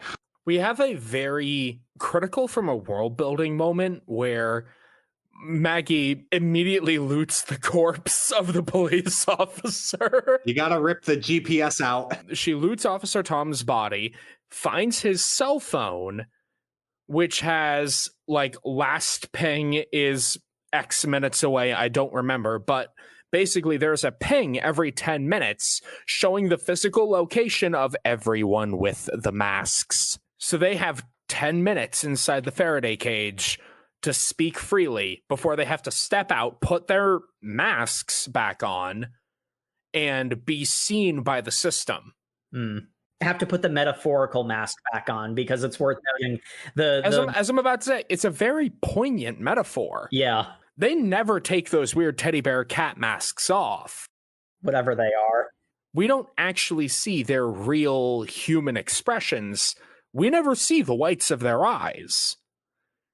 And that's immensely unsettling, especially when we're having a very real, open, vulnerable heart-to-heart between two people in a relationship which was once very vibrant and full of love and fire, and now is just cold ashes mixed into the shape of what it once was. I really love the way that they were able to characterize the kind of relationship that Sammy and Maggie had before this happened, whatever this is, because they clearly were different people before they came to this neighborhood, whenever the hell that happened, however the hell that happened. Look, say what you want about Sammy. That man comes around from watching his wife murder some dude to, well, how am I going to help hide the body? Real quick. Oh, yeah, no. Massive props to Sammy. That guy immediately stones up. Balls of adamantine, spine of steel. He is ready to go. The way Maggie talks to him is she's pleading him to not be such a coward. And like when he's finally in the dome, he's just like, no, we've got to do this. Also, I'm not. I've just been doing what needed to be done. Mm-hmm. Well, I like that there was like such a level of apology to that, because what he basically says to Maggie is, I was doing this for, I don't think they give a name, but I was doing this for her, but I was starting to forget who I was and who you are. Mm-hmm. And I'm sorry. They get to talk for the first time, and Maggie can't even remember how long. Yeah, she's like, I don't even know how long it's been. And then Sammy just comes in. It's been 3 years, 1 month, 15 days. Like, he is keeping count of this, which also makes sense. This is the same dude who would wake up well before his alarm did and sit up waiting for the day to begin. Like, such a great character moment for both of them, because you understand who they really are in that moment so well.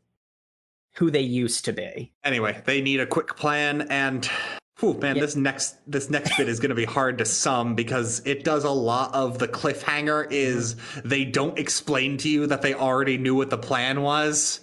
It's much better to read than summarize, in all fairness. Like it's absolutely good. It does the thing I like in heist movies, which is the heist is actively ongoing, and every time there's a pause in the action, it flashbacks to the planning scene of this is how the heist is gonna go, so that it puts the viewer in this very weird 0.5 dimensional space of being the omniscient reader and also the person in the action scene. So, Yeah. just gonna remind everyone for like the third time, just go read this and then we can just talk about it in order. It's gonna take you like 5 minutes. And then you'll just understand what we're talking about. It's great. We are spending way longer analyzing this than there would take time to verbally read out every line of dialogue. Yeah, and actually even more so because like a lot of the like particularly like spooky tent scenes, it's kind of scary to scroll, and it took, it's one of those ones where when I didn't have a deadline to meet, I read it very slowly. This is very more like edge of your seat, move on to the next thing sort of. This arc is not a horror at this point. It's the second you kill a police officer and both agree to just be like, yeah, let's go with the plan. It's a thriller. It's not. It's a thriller at that point. Which this is Ocean's 11. Yeah. Well, not that one, but yeah. Yeah. Same vibe. Same vibe as that. Yeah. This is transition for this bit into it being a thriller. Functionally, Sammy dresses up as Officer Tom and uses that as a distraction. And man, they sure lucked out that Officer Tom had the exact same color mask as Sammy. Like, that is the only way this plan works. Okay. Legit. I love how this turns the surveillance state on itself. Yeah. Because the entire point that we've learned through context clues at this point is not that the system is listening to what you say, it's listening to your tone. Because obviously, without the power of facial expressions, the tone of your voice is everything. And so long as you can mimic the proper tone, you're good to go. Oh, yeah, this part. Oh. Obviously, to us, the reader, this is very obviously Sammy wearing Officer Tom's clothes and pretending to be him. And mustache. And you want to talk about convenient, though? Yeah, I think I know what Matt just grabbed out. Because this one was, because it's like, I'm so on board with everything is fine. This was the farthest stretch of suspension of disbelief that we got. It's very contrived, but for the context and the theme, I was very willing to accept. Like, it fits theme, but like, it's when you look back at it going like, they have strict 10-minute windows to do these plans, and apparently Maggie spent that time looking through his phone to find his video of him with his children, which happened to contain the exact words he needs to mimic his way through a conversation, which is much better to read in the comic because you're not aware this is the explanation for the weird scene that happens. But when this is the explanation for the weird scene that happens, you kind of go, that technically fits. Cool. Well, I mean, the one thing that excuses that particular bit of it is that they could go down for 10 minutes, start finding clips, go back up, go back down again, because they only need to be...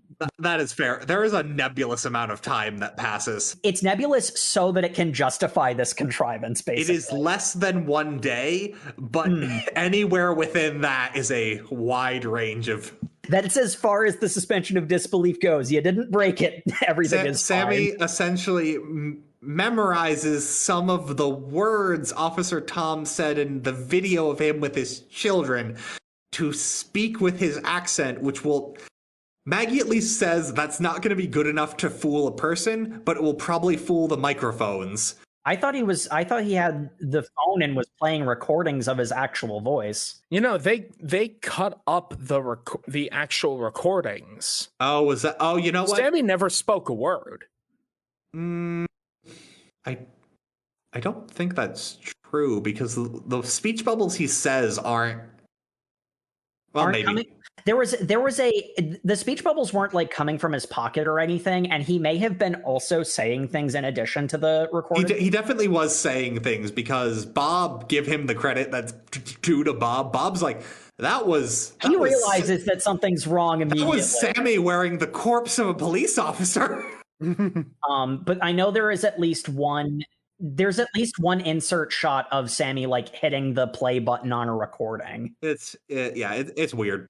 The biggest thing that shows that this surveillance state relies more on audio than video, and like what video they do have is very superficial, is that they are looking for the uniform signs of civilian police officer, civilian who has played along, etc., etc. The big thing is that Officer Tom is white, Sammy is black. Yeah. and this is a very obvious tell to people who have seen both characters, like us, the omniscient reader. Bob clearly has not. Bob doesn't know who Officer Tom is, I think. Oh, he has no idea. It's actively said he has no idea. Yeah, like Bob has like called into the police station and may have like spoken with Officer Tom, but they've never physically seen each other. Essentially, it's a comedy routine of... There is a Looney Tunes aspect to it that... I have dressed as a dead police officer, which... Okay, nothing will be more suspension of disbelief than it sure is lucky Officer Tom and Sammy have the exact same color mask, but... Yeah. Moving on from that, like they walk in, go to the... Hey, I'm gonna need to look in your kitchen. Do you have any whiskey? As he opens the window. I'm not sure if that's revealed when he's doing it, but that's what he's doing, is he's unlocking the window. Then he goes down in the basement.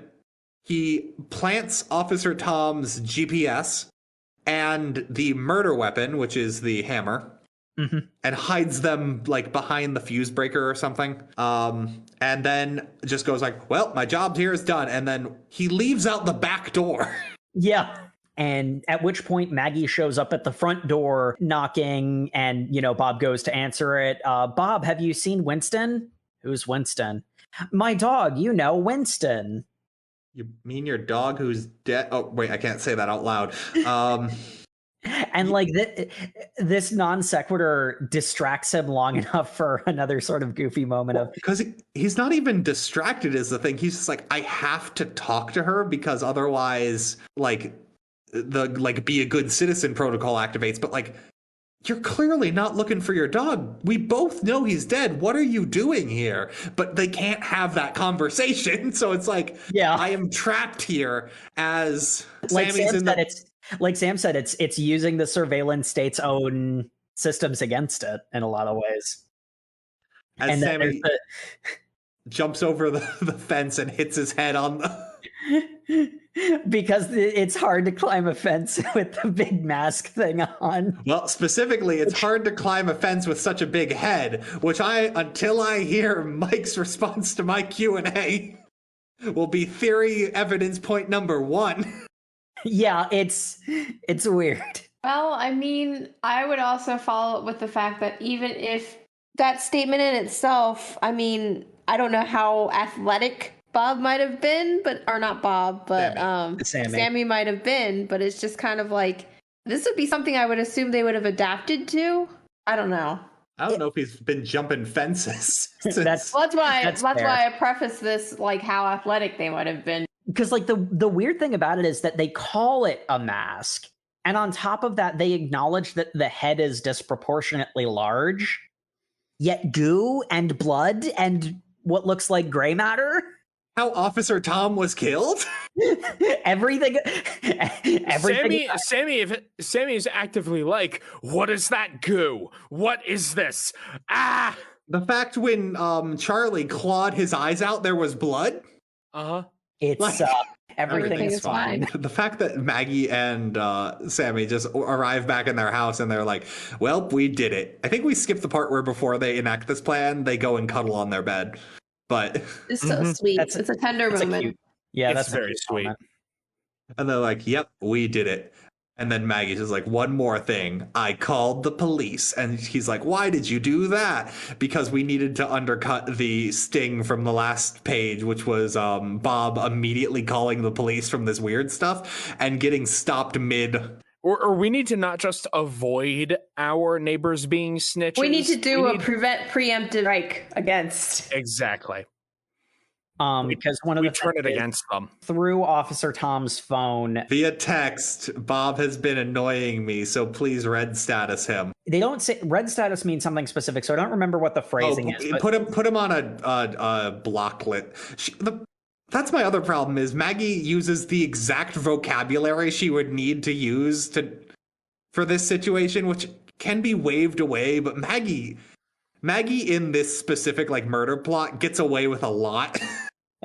So this is like the icing on the cake at the end of me going like, okay, Maggie, I get it. You're really good at everything.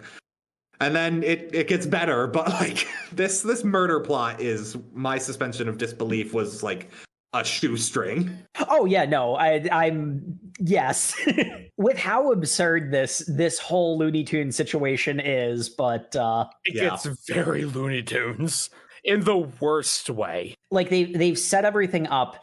Then at night they're going to hide the body. So like in the meantime, that's when we get the really cute cuddling scene. We get the really cute Bob and Linda go to their Faraday cage. Yeah, actually, it was funny because I think Sammy actually also does mention, like, shouldn't you have just done a closet? A closet would have been the smart thing to do. Your entire basement is completely unnecessary. We cut to Bob and Linda who have a closet done. Although, full reveal, Bob and Linda's closet, I'm not sure if that's supposed to be an entire room of the house or there is just some artistic license taken how big that closet is. Because, like, with the size of their heads. They also have a lot of room in that closet.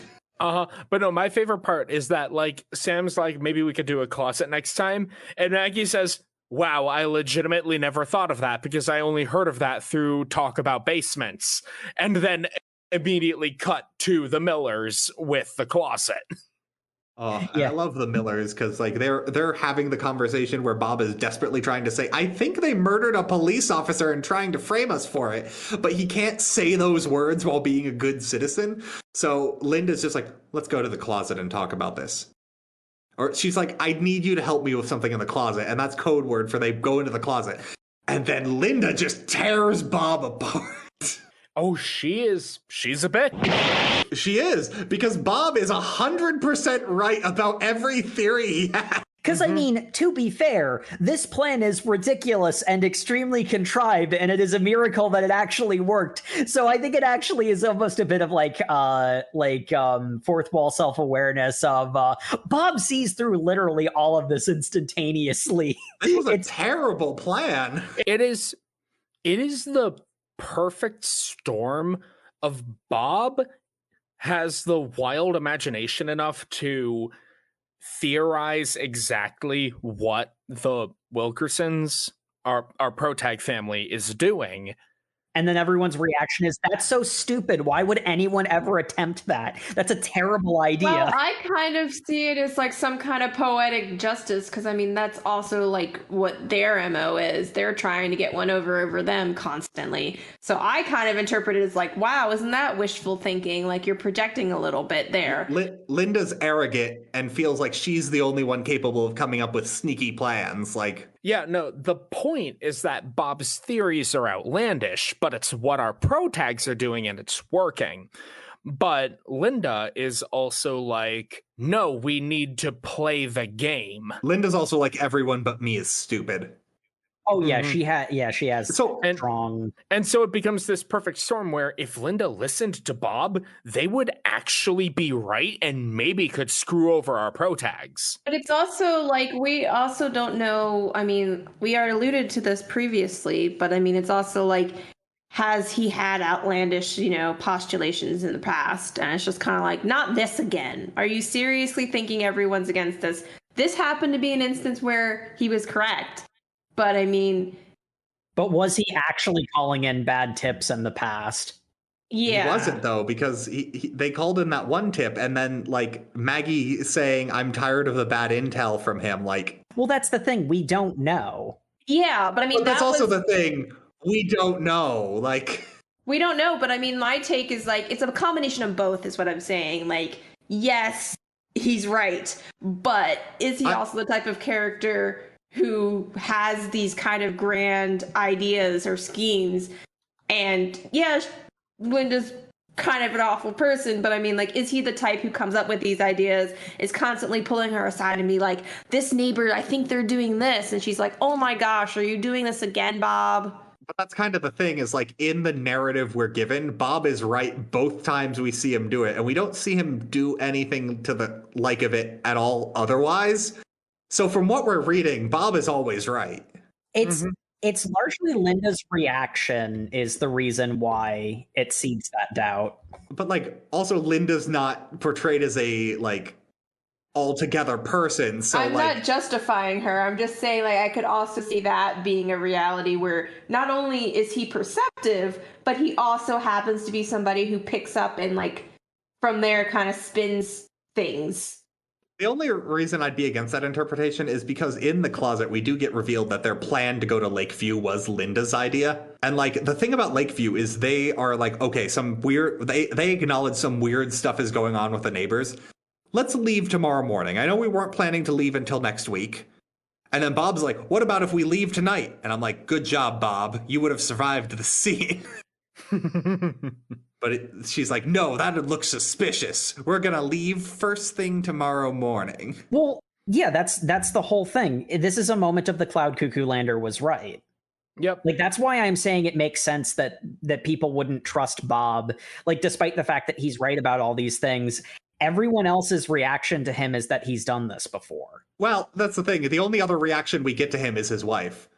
The chief just kind of takes Tom's word for it, and Tom at that point is Maggie pretending to be Tom, so we don't get anyone's real interpretation of Bob except for Linda. So it's like, there's not really any evidence that he's crazy. Which is very hostile. He might not be totally crazy. He might just be hypervigilant. I don't think we even get that as the... whatever. I'm going around in circles for I think Bob's on the docket, but... So the main point of this conversation is Bob wants to leave tonight. His wife says, let's leave tomorrow morning. Their original plan was to leave for Lakeview in a week. And they're just going to go to bed. And they go to bed. They're not cuddling. They aren't. Maggie and Sammy do that. Not. Linda can't actually sleep is what gets revealed there. But Maggie and Sammy do their Ocean's 11 through the house. Yeah, this is It goofy. It's goofy. It desperately wants to be an action scene. I appreciated it because I like heist scenes, but also none of y'all are Sly Cooper. The big thing that ends up happening is that they're able to get the Officer Tom's body into the Miller's basement.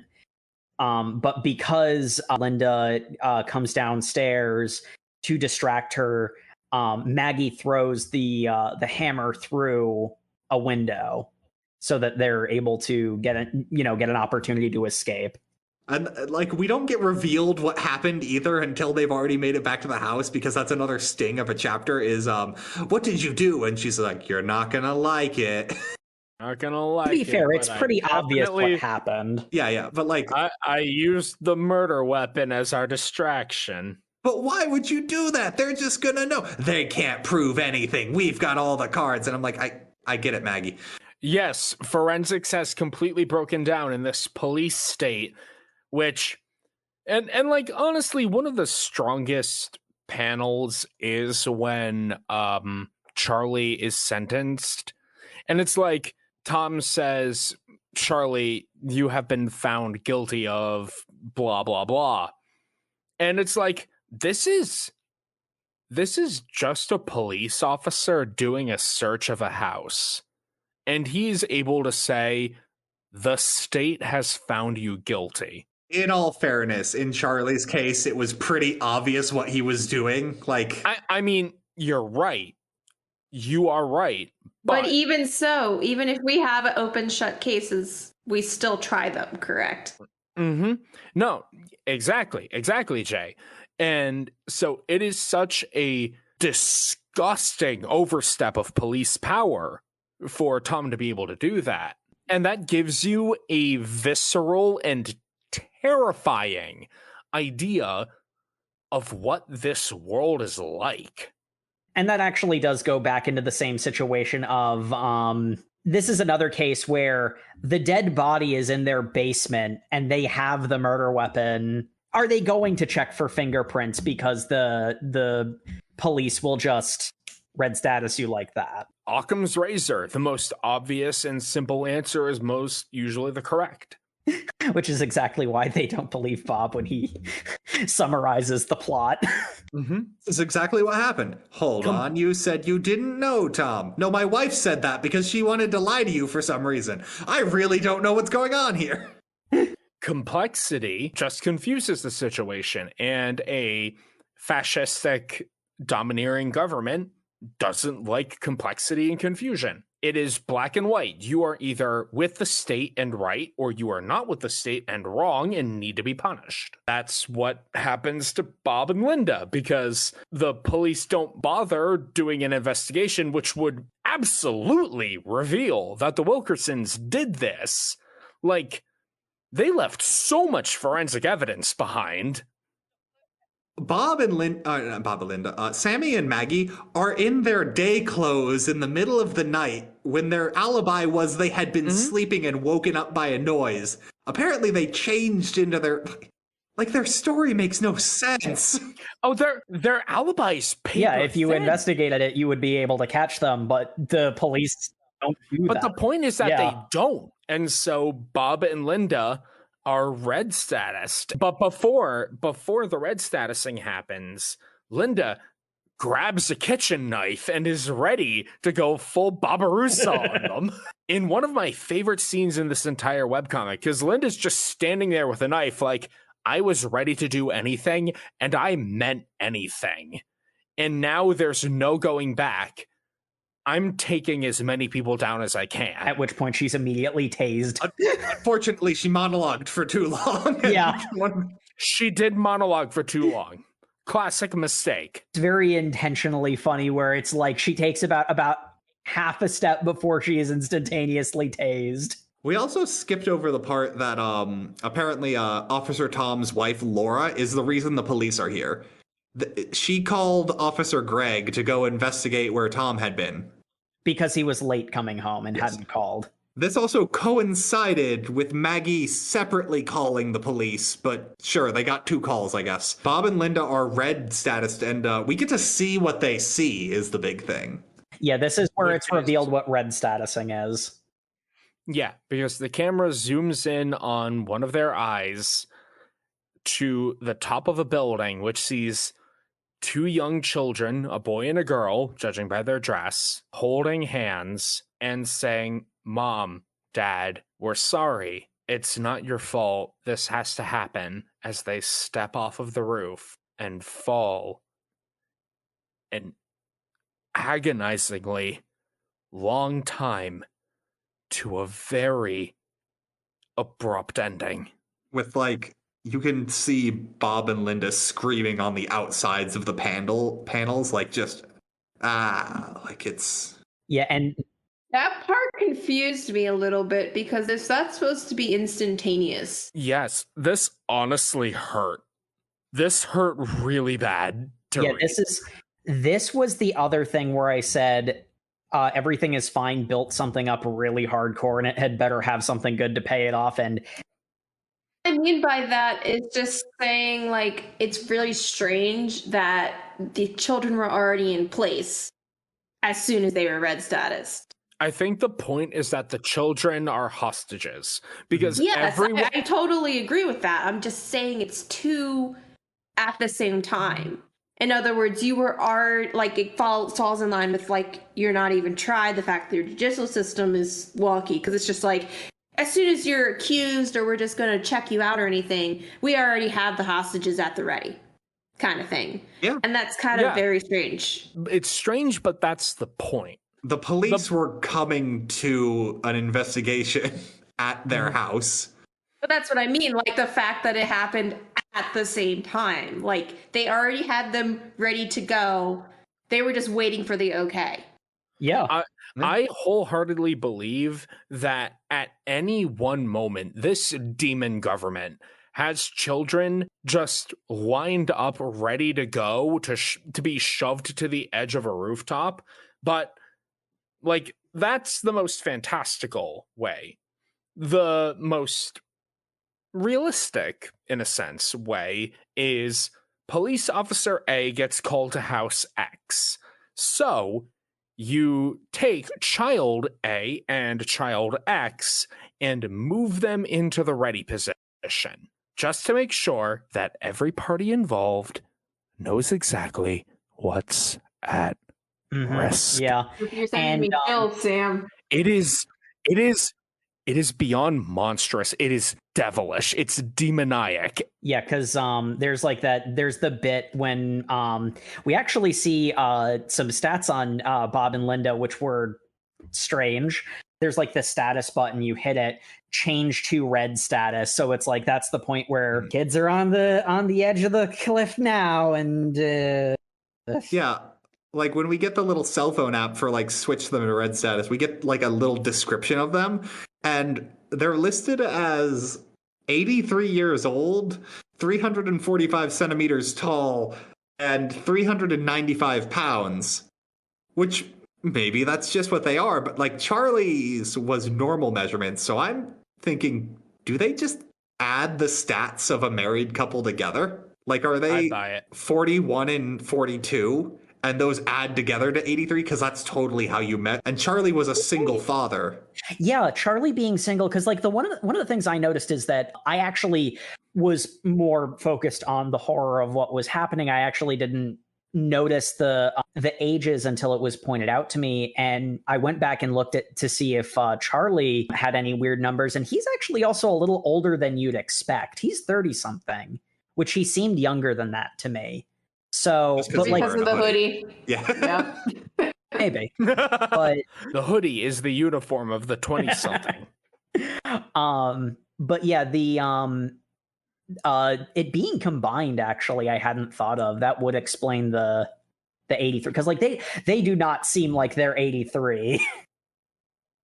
Like, it would also make sense that it's like by household.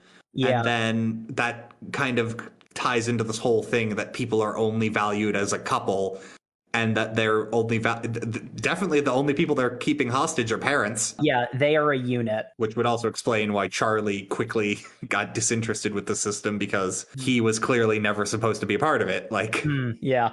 This weird family dynamic didn't apply to Charlie, so that's how he found himself outside. Mm-hmm. Well, I mean, he has no prospects. I mean, his child's taken away, and I don't see any like dating pool for him. So it's just kind of like, well, he's red status, so. Well, I mean, I meant before that. Like, there's no dating pool. He's not, going out and meeting single women in this, at least that we're aware of. So it's just kind of like, I mean, I think Maggie thought that might be what he was doing, but obviously not.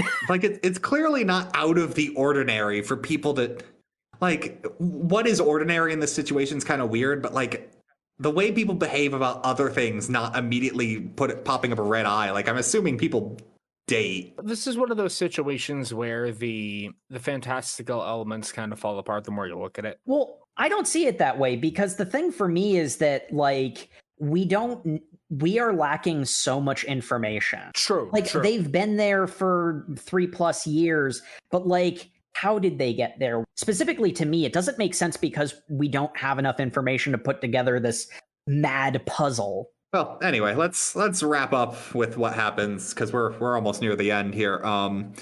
So what happens after Bob and Linda are red status is kind of out of the blue. Is it Officer Greg, or is it? I believe it's Officer Greg. He goes, well, Sammy and Maggie, you got 30 minutes to pack. What do you mean? We're taking Tom's car. What do you mean? You guys are going to Lakeview. Those guys are dead, so there's a free seat. Okay. All right, sure. I guess we can do that. And then as they get in the car, they're like, well, it's just sad. The whole house, and then Officer Greg goes, you guys don't understand how lucky you are. And Matt in the audience going like, how lucky are they? Because they've been pretty lucky already. Let's see where we're going with this. And then Matt in the audience in the future was like, yep, that's pretty damn lucky. Like, weirdly lucky. Hey, audience, you remember last week where Sam was like, I think that life is precious and should be protected, and so long as you're alive, you can improve your situation? This kind of absolutely both proved me right and proved me wrong, because it's like, okay, you can play the script as long as you want. You can just keep being a part of the situation. But if you don't advance, you're going to be burned. We get to see the scale of the neighborhoods and blocks. Because what is revealed is Officer Greg goes, oh, well, I guess you'll find out soon enough. We're passing by the neighborhood ahead of yours on schedule, and it's a fire truck. And they're like, oh, that's nice. No, it's a fire truck. It is a truck that shoots fire. Because they are systematically burning to the ground all the neighborhoods in a grid-like pattern. And it's a really cool zoom-out shot until you look at the scale and you're like, hold on, wait, how many blocks is that grid? Too many. Actually, too few was my concern, because it's like, you could see down the road to where they're burning. But that being said, we do get a weird line from Bob early on where he's looking out at the sky and it's just like, you can hardly smell it. The smell's seeping in. And you're like, what smell is seeping in? And it's just like, what has been revealed is they were burning all the neighborhoods, and that only the people who pass on to Lakeview, I assume. That's not confirmed, but that it's what's implied. Yeah. And they're like, oh, man, that's really cool. And we cut out on him pulling down the view shade because it is morning and the sun's coming down. And on the inside of the visor is a photo of Officer Tom and his wife, Laura, who is notable for... does she have the butterfly, or is that the other guy? Yeah, she has the butterfly mark on her eye. It's a really cool scene because they also have the music plays on this where he turns on the radio and it's the same song that Bob was preparing the dinner party for. Then on the reread, Matt starts doing the math and is just like, wait, hold on a second. 30 minutes combined with... And I'm just like, so Bob and Linda didn't know this was happening. So they would have just burned the next day anyway. Because they weren't planning to leave for a week. The phrasing of, I heard your neighborhood got moved up in the schedule, the way that the paneling is done, they had been driving for a little bit. I don't think that their neighborhood was going to get burned tomorrow. Because again, time is really warped in this. You can see where the car is in the scale of going up. The big wide shot of them getting burned, and there were several neighborhoods away. Like, the weird thing is, though, Officer Greg does explicitly give them, you only have 30 minutes. Like, he knew there was a schedule happening, and that's why he emphasizes how lucky they were, as if there is a time crunch. It's just interesting. I read it more as, that's the totalitarian state do the thing now. The way that it shows spatially how far away the burning neighborhoods were. Fair. Mm-hmm. The only way we would obviously, if we would know this, is if, we had some other couple that we could compare them to. Would Bob and Linda also be given 30 minutes? Yeah, I suppose. Yeah. Regardless, that's how we essentially end on that, but there's two, after the credits chapters, with the next one being an actual after the credits chapter, and the next one after that being a lead up to what is presumably the next arc. Yep. The next chapter is actually pretty easy to summarize. It is the decommissioning box factory that you would remember Charlie worked at. He mentioned saying that. And we cut to Judy walking through it, seeing an abandoned meal just at the table, and then she sees Charlie is about to throw himself into the box incinerator. And she's like, hey, no, don't do that. Don't do that. Hey, stop it. And he's like, no, I got you. I've got nothing to live for. And she's like, well, you got to go through me, as she jumps in front of him. And it's just like, hey, I'm going to die doing something like a hero. Just tell them I did the right thing. And then Charlie's like, no, I'm not going to kill someone to kill myself. And he pulls both of them off. And it's a cool scene. It's not a not cool scene. There's just not a lot in it that isn't, oh, Charlie's alive and Judy's part of some form of resistance, some kind of resistance, yeah. Which are both things you could have already picked up on. This chapter is really just confirmation of it, because you should know Charlie's still alive because Red status did not kill Bob and Linda. Well, and moreover, I believe the Vagrant even mentions that they had been red statused. I don't think they do explicitly, but the way he's been treated, is the way Charlie was treated. Like, I think I remember that line of dialogue, but it's definitely the very heavy implication otherwise. There's enough hints for everything in this chapter. This chapter is just like, you got to the end of the part one. Here's the necessary information you need going forward. I'm not going to hint at it anymore, which is fair. That's really good to have in a story like this. You need to keep all members of the audience up. And like, especially when you're doing like a weekly series, maybe people forget what they read 2 months ago. Yeah. And this is a very like information and details is very important to this story. So like confirming things does and like the thing about info dumps is they're only bad when they're like the only way you're getting information. An info dump to remind you of things you should have picked up on, perfectly fine.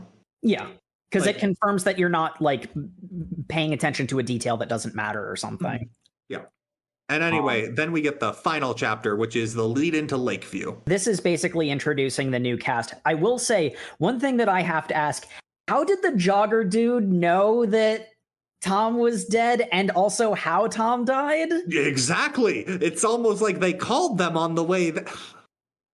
The only person who could have called was Greg, and Greg is in the car. Also, the drive to Lakeview is ridiculous, but Officer Tom must have been commuting from there. Like, yep.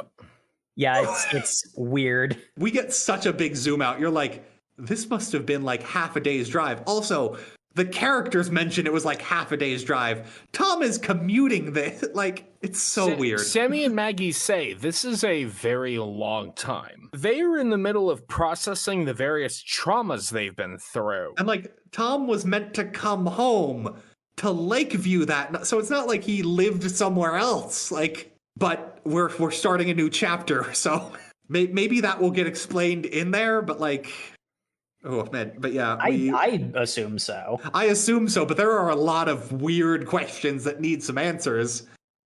Otherwise, the logistics of this is interesting. But it's a really cool, like, Stephen King opening, because as you're scrolling down the page, you get, like, the intro, and there's, like, even, like, movie titles of, like, Everything is Fine, starring Maggie as Mom, Sammy as Dad. Oh yeah, no, that whole sequence where it's just a very, very long track through a deciduous forest. We had the more thrillery action element to the climax of the previous the climax of part one. This was getting back more into the I dare you to keep scrolling. You don't know if this is going to be completely mundane or if something bad is going to happen. One of the ones that I enjoyed was there's a shot of a squirrel and it's cut so that you can't see if it has anything in its mouth, and it's like this is going to be like eating a. It's going to be like eating like a human body or something. Yep, that's a finger. Oh man, and yeah, like really all we get is like setups to things that will be elaborated on. Like they pull into the first thing Tom's dead. Sammy and Maggie notice is that Lakeview is not organized. Like it's just a normal community on the lake. Like it's not in grids or anything. Like, and they're like, oh wow. And then they park, and Officer Greg is just like, yeah, we don't really do cars here. So everyone keeps their cars in this parking lot. Ah, good. So there's no escape from Lakeview. And the second he parks, Officer Greg puts on this weird, like, little smile badge of 1.5 smiles. And then the jogger guy comes over, and he's got a badge of 2.5 smiles. And no one talks about what these badges are. And, like, the way Greg's talking, he's like, well, this is where we all live now. As if Greg was done moving here today. Like, and Julian is the name. Julian is the guy with the butterfly head. He's the hippie who is like, oh yeah, man, you gotta like check out our cool market. Oh man, Maggie, I love that dress. Where did you buy it? I bought it at the store. Oh man, that's like totally corporate. It's like, are they a communist river society? It's so interesting. And then we get revealed that the mayor is Laura, Tom's wife. It's a really cool conversation that doesn't really add anything because it's mostly just Maggie and Sammy apologizing that Tom was dead. And she's like, well, it's not like you murdered my husband, did you? And no, obviously not. No, definitely not. Also, But we're really sorry. Stop talking about it.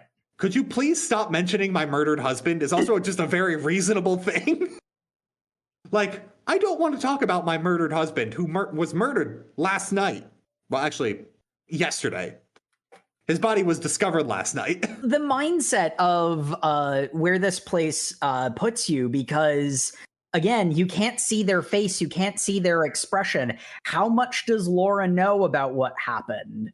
Is she just, doesn't want to talk about dead husband because that's reasonable? Or is does she know something? She definitely knows something. Like the way they set her up as the mayor, like. Yeah. Because you can't see the facial expression, you have to try to read from every other available context clue. And I liked this as a coda to part one because of how actiony and thrillery the climax of part one got. This is basically saying, okay, now we're getting back into the slow, creeping, scary stuff. And yeah, that's where we end with everything. And please remember, everything is fine. We'll be back. Favorite character, everybody. I gotta say, it's hard to go against Maggie as favorite character. Maggie just has a kind of vibe to her, a kind of authority. I'm doing what I want. Yeah, Maggie definitely has that. I don't know. The murder plotline kind of soured Maggie for me. It's a long string of Maggie is the person who is right behind the scenes, and I'm like, cool. So she's the authority now from the narrative. Like I understand what you're getting at, but that's also why I liked her. So yeah, I'm sort of argue. I'm sort of in the same bad position. taste. That's fine. Yes, it's well documented, Matt. I really liked the character journey that Maggie went on, the roller coaster of emotions that she went through. Sammy is definitely up there as well, because like the big thing that was different for me between Maggie and Sammy is that Sammy's depth sort of came right when it turned into a thriller. And it's like, not to take it away, but like I had already pretty heavily endeared myself to Maggie as a character. So that's why she stands out more in my mind. But like they as a couple, it's amazing to me how much of an understanding I have of who they really are in spite of all of the like literal and metaphorical barriers to who they were before any of this happened. And I really appreciated about how expressive they were in spite of all of that. How about you, Matt? Favorite character? I think I'd go with Sam's a pretty good pick. He's like a good am. No, you're a terrible main character, Samuel. You're right. I am. As far as like favorite side characters would go, because I think the main characters are pretty on brand. Sammy's a pretty good pick. I'd go with Bob is real fun. Like even though he's an antagonist, he's like a fun antagonist. And the fact he's 100% right about everything he says. Yeah. Like it feels like he's honestly just being beaten down by both the system and his wife. And he's like, come on, no, we already want, like, he doesn't even really want to continue tattling on people. It's his wife who's like, no, we got to keep doing it. He's like, come on, we did the thing that got us the points. We did what we needed to do. You're the one taking this to us just being malicious. Like, we understand everyone is in this concentration camp. We sold out the one person to get us out of here.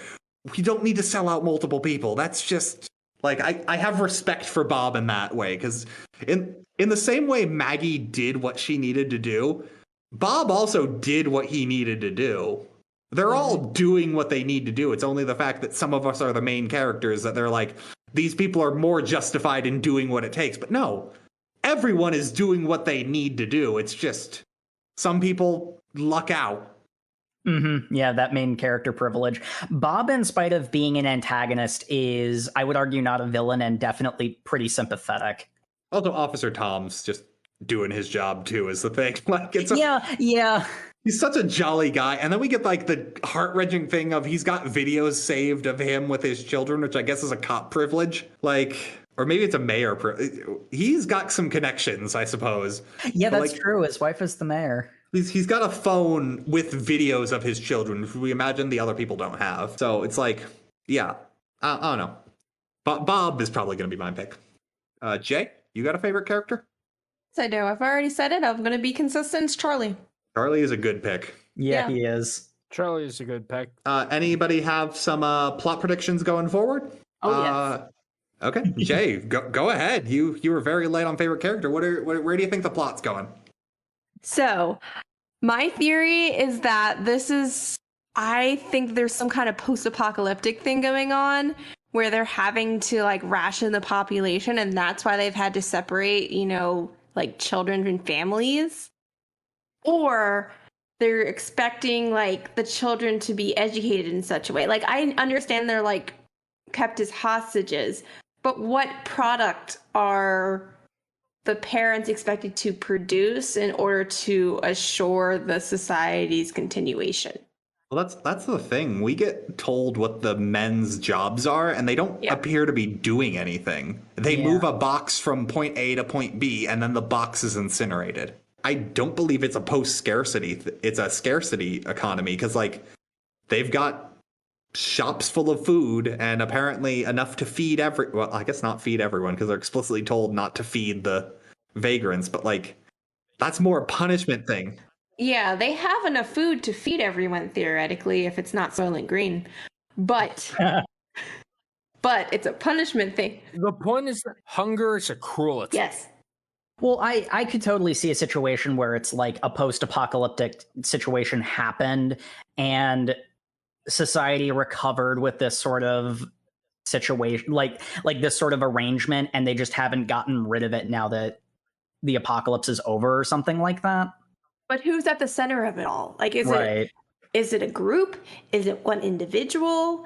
Is it an extraterrestrial? Is there going to be like a full-on like, spin-off of like, oh, we've actually been invaded by this alien life form that's hyper intelligent, and there's actually no reason for us to. That would explain the head thing. There's no reason for us to do anything, and we're completely at the mercy of this intelligence. Yeah, I definitely feel like it's got to be something at least super sci-fi, because something has been done to their heads. Oh, yeah. For me personally, the thing that I thought of was because their jobs are so menial and pointless, my immediate thought was like, is this some kind of like social experiment? The thing that is the biggest wrench in that theory is the sheer scale of it all. Mm-hmm. And it's like, it's the scale and the logistics of it that makes it so bizarre. It could all be a simulation. Yeah, it could be. That would make the fact that like the tuna can glitched out on her, because that never really gets explained why she saw that in like Japanese. So anyway, my theory is that the whole time he was fucking a bear. Oh, that was last episode. No, We're not reading Frankenfran, Matt. Anyway. Sam, did you have any plot predictions? I don't want to sound derivative or derogatory. It's a fascist government. We're playing our own hand under the microphone kind of story. I appreciate it. I like it. This sort of thing lends itself to a very particular kind of storytelling. And so I don't really see anything particularly innovative happening. If it does happen, I'm going to be very pleasantly surprised. But as things stand right now, I don't see anything particularly new happening. You know what I mean? Mm. Yeah. A lot of the grander storytelling is pretty color by numbers. And yeah, I think one thing that's super important is a lot of, because we've all been pretty darn positive on this thing. The atmosphere of this is definitely its key selling feature. I love it top down, but the atmosphere is definitely the thing it sells itself on. Well, I mean, that's a pretty good segue into our final topic. Let's start with you, Jacob. Would you continue reading Everything is Fine? I would definitely continue reading. I know that, we don't have a part 2 scheduled, and we probably won't for a while, but I'm sort of looking forward to if we come back around to this, because it will get me to bite the bullet and actually scroll. But I definitely will be trying to keep up with this, and then probably being too scared too. Okay. What about you, Sam? Would you continue reading Everything is Fine? Yeah, I would, because it fits my particular favorite genre of horror. So I would absolutely. Cool. Jay, would you continue reading Everything is Fine? Oh, I do happen to like Everything is Fine. I'm going to preface it with that. So there's nothing wrong with the series. I didn't gravitate it perhaps as closely as Sam and Jacob did. I mean, it's not bad. I would read more of it if it was on the schedule, but it's low on the list sort of thing. Yes. Yeah. I prefer a different type of, psychological horror, as you guys know. Mm-hmm. Fair. Yep. And finally, Matt here. I mean, I kind of gave my hand away. I have been keeping up with this week to week, and I really enjoy it. I'm gonna be honest. Season 2, the fact that it seems to be going back to out of their element horror, I appreciate, because I'm gonna be honest, in case it wasn't obvious from me talking, the murder plotline kind of lost me, because it does a drastic genre shift with all the characters, and I'm that wasn't what I wanted. And the fact they seem to be going back to that with whatever they're going to do in Lakeview has me interested, and I'm looking forward to that. And there's obviously mysteries in the series I would like to know about, and there's something pulling me back. And also it's a webtoon. It's really low bar of entry for would I continue reading. I'm it's free. Yeah, the barrier for entry. Mike, we still love it. Please answer our questions. Please answer my questions, Mike. I'm amazed you got to the end of a discussion thing about your own comic. That's good for you. Oh, man. But unfortunately, we are done talking about Everything is Fine. As always, you can follow us on Twitter at OverMangCast. We're also at OverMangCast on Facebook, Instagram, YouTube, where as always, everything is fine. Everything is fine, and our opinions are shit. If you want to, mine's not. Every time. Mine's like gospel. So drop us a comment on YouTube, or you'll be red statused. Yep. On an individual level, every last one of our opinions is immaculate and divine, and you are an actual horrible person for disagreeing with us. But on another level, all of us are wrong. Have fun with that. So anyway, if you want to verbalize that into a review, Podchaser or iTunes, leave us a review. We read them. They're fun. Also, if you have any suggestions for series you'd like us to read, go ahead and DM us on Twitter, drop a comment on YouTube. Probably a way you can email us. I'm not sure. Nah. It's somewhere. Yeah. Smoke signals might work. I don't know. Try it. But as always, reach out. We love hearing from you. Exactly. And next week we are diving deeper into Spooky Month. You might say that we are caught in the whirling spiral of terror as we are going to the... Jay, you might want to shoot me for this one, but I'm just going to say it. We're going to the classic of Japanese Stephen King with Uzumaki by Junji Ito. No. I'm glad I said this after I saw her in person last. I mean, I'm just saying. If by Stephen King you mean horror author, it's... Yeah, I mean, I'll be controversial. I do like Stephen King's works, but they're hold on. The number one best-selling author. You're controversial for liking his books. I get crapped on by you guys all the time for liking Stephen King, and you're just like, oh, he's a hack, he's a what? I mean, cool. You can crap on John Clancy too. He makes more money than you do with his book. He's a successful author, clearly. Just saying, I like Stephen King. He seems like a really chill guy. On top of being a good author, whatever. But he's not Junji Ito. Yeah, he's not Junji Ito. Junji Ito, Uzumaki. This is going to make everything I've focused my personal philosophy around being Gurren Lagann very difficult to.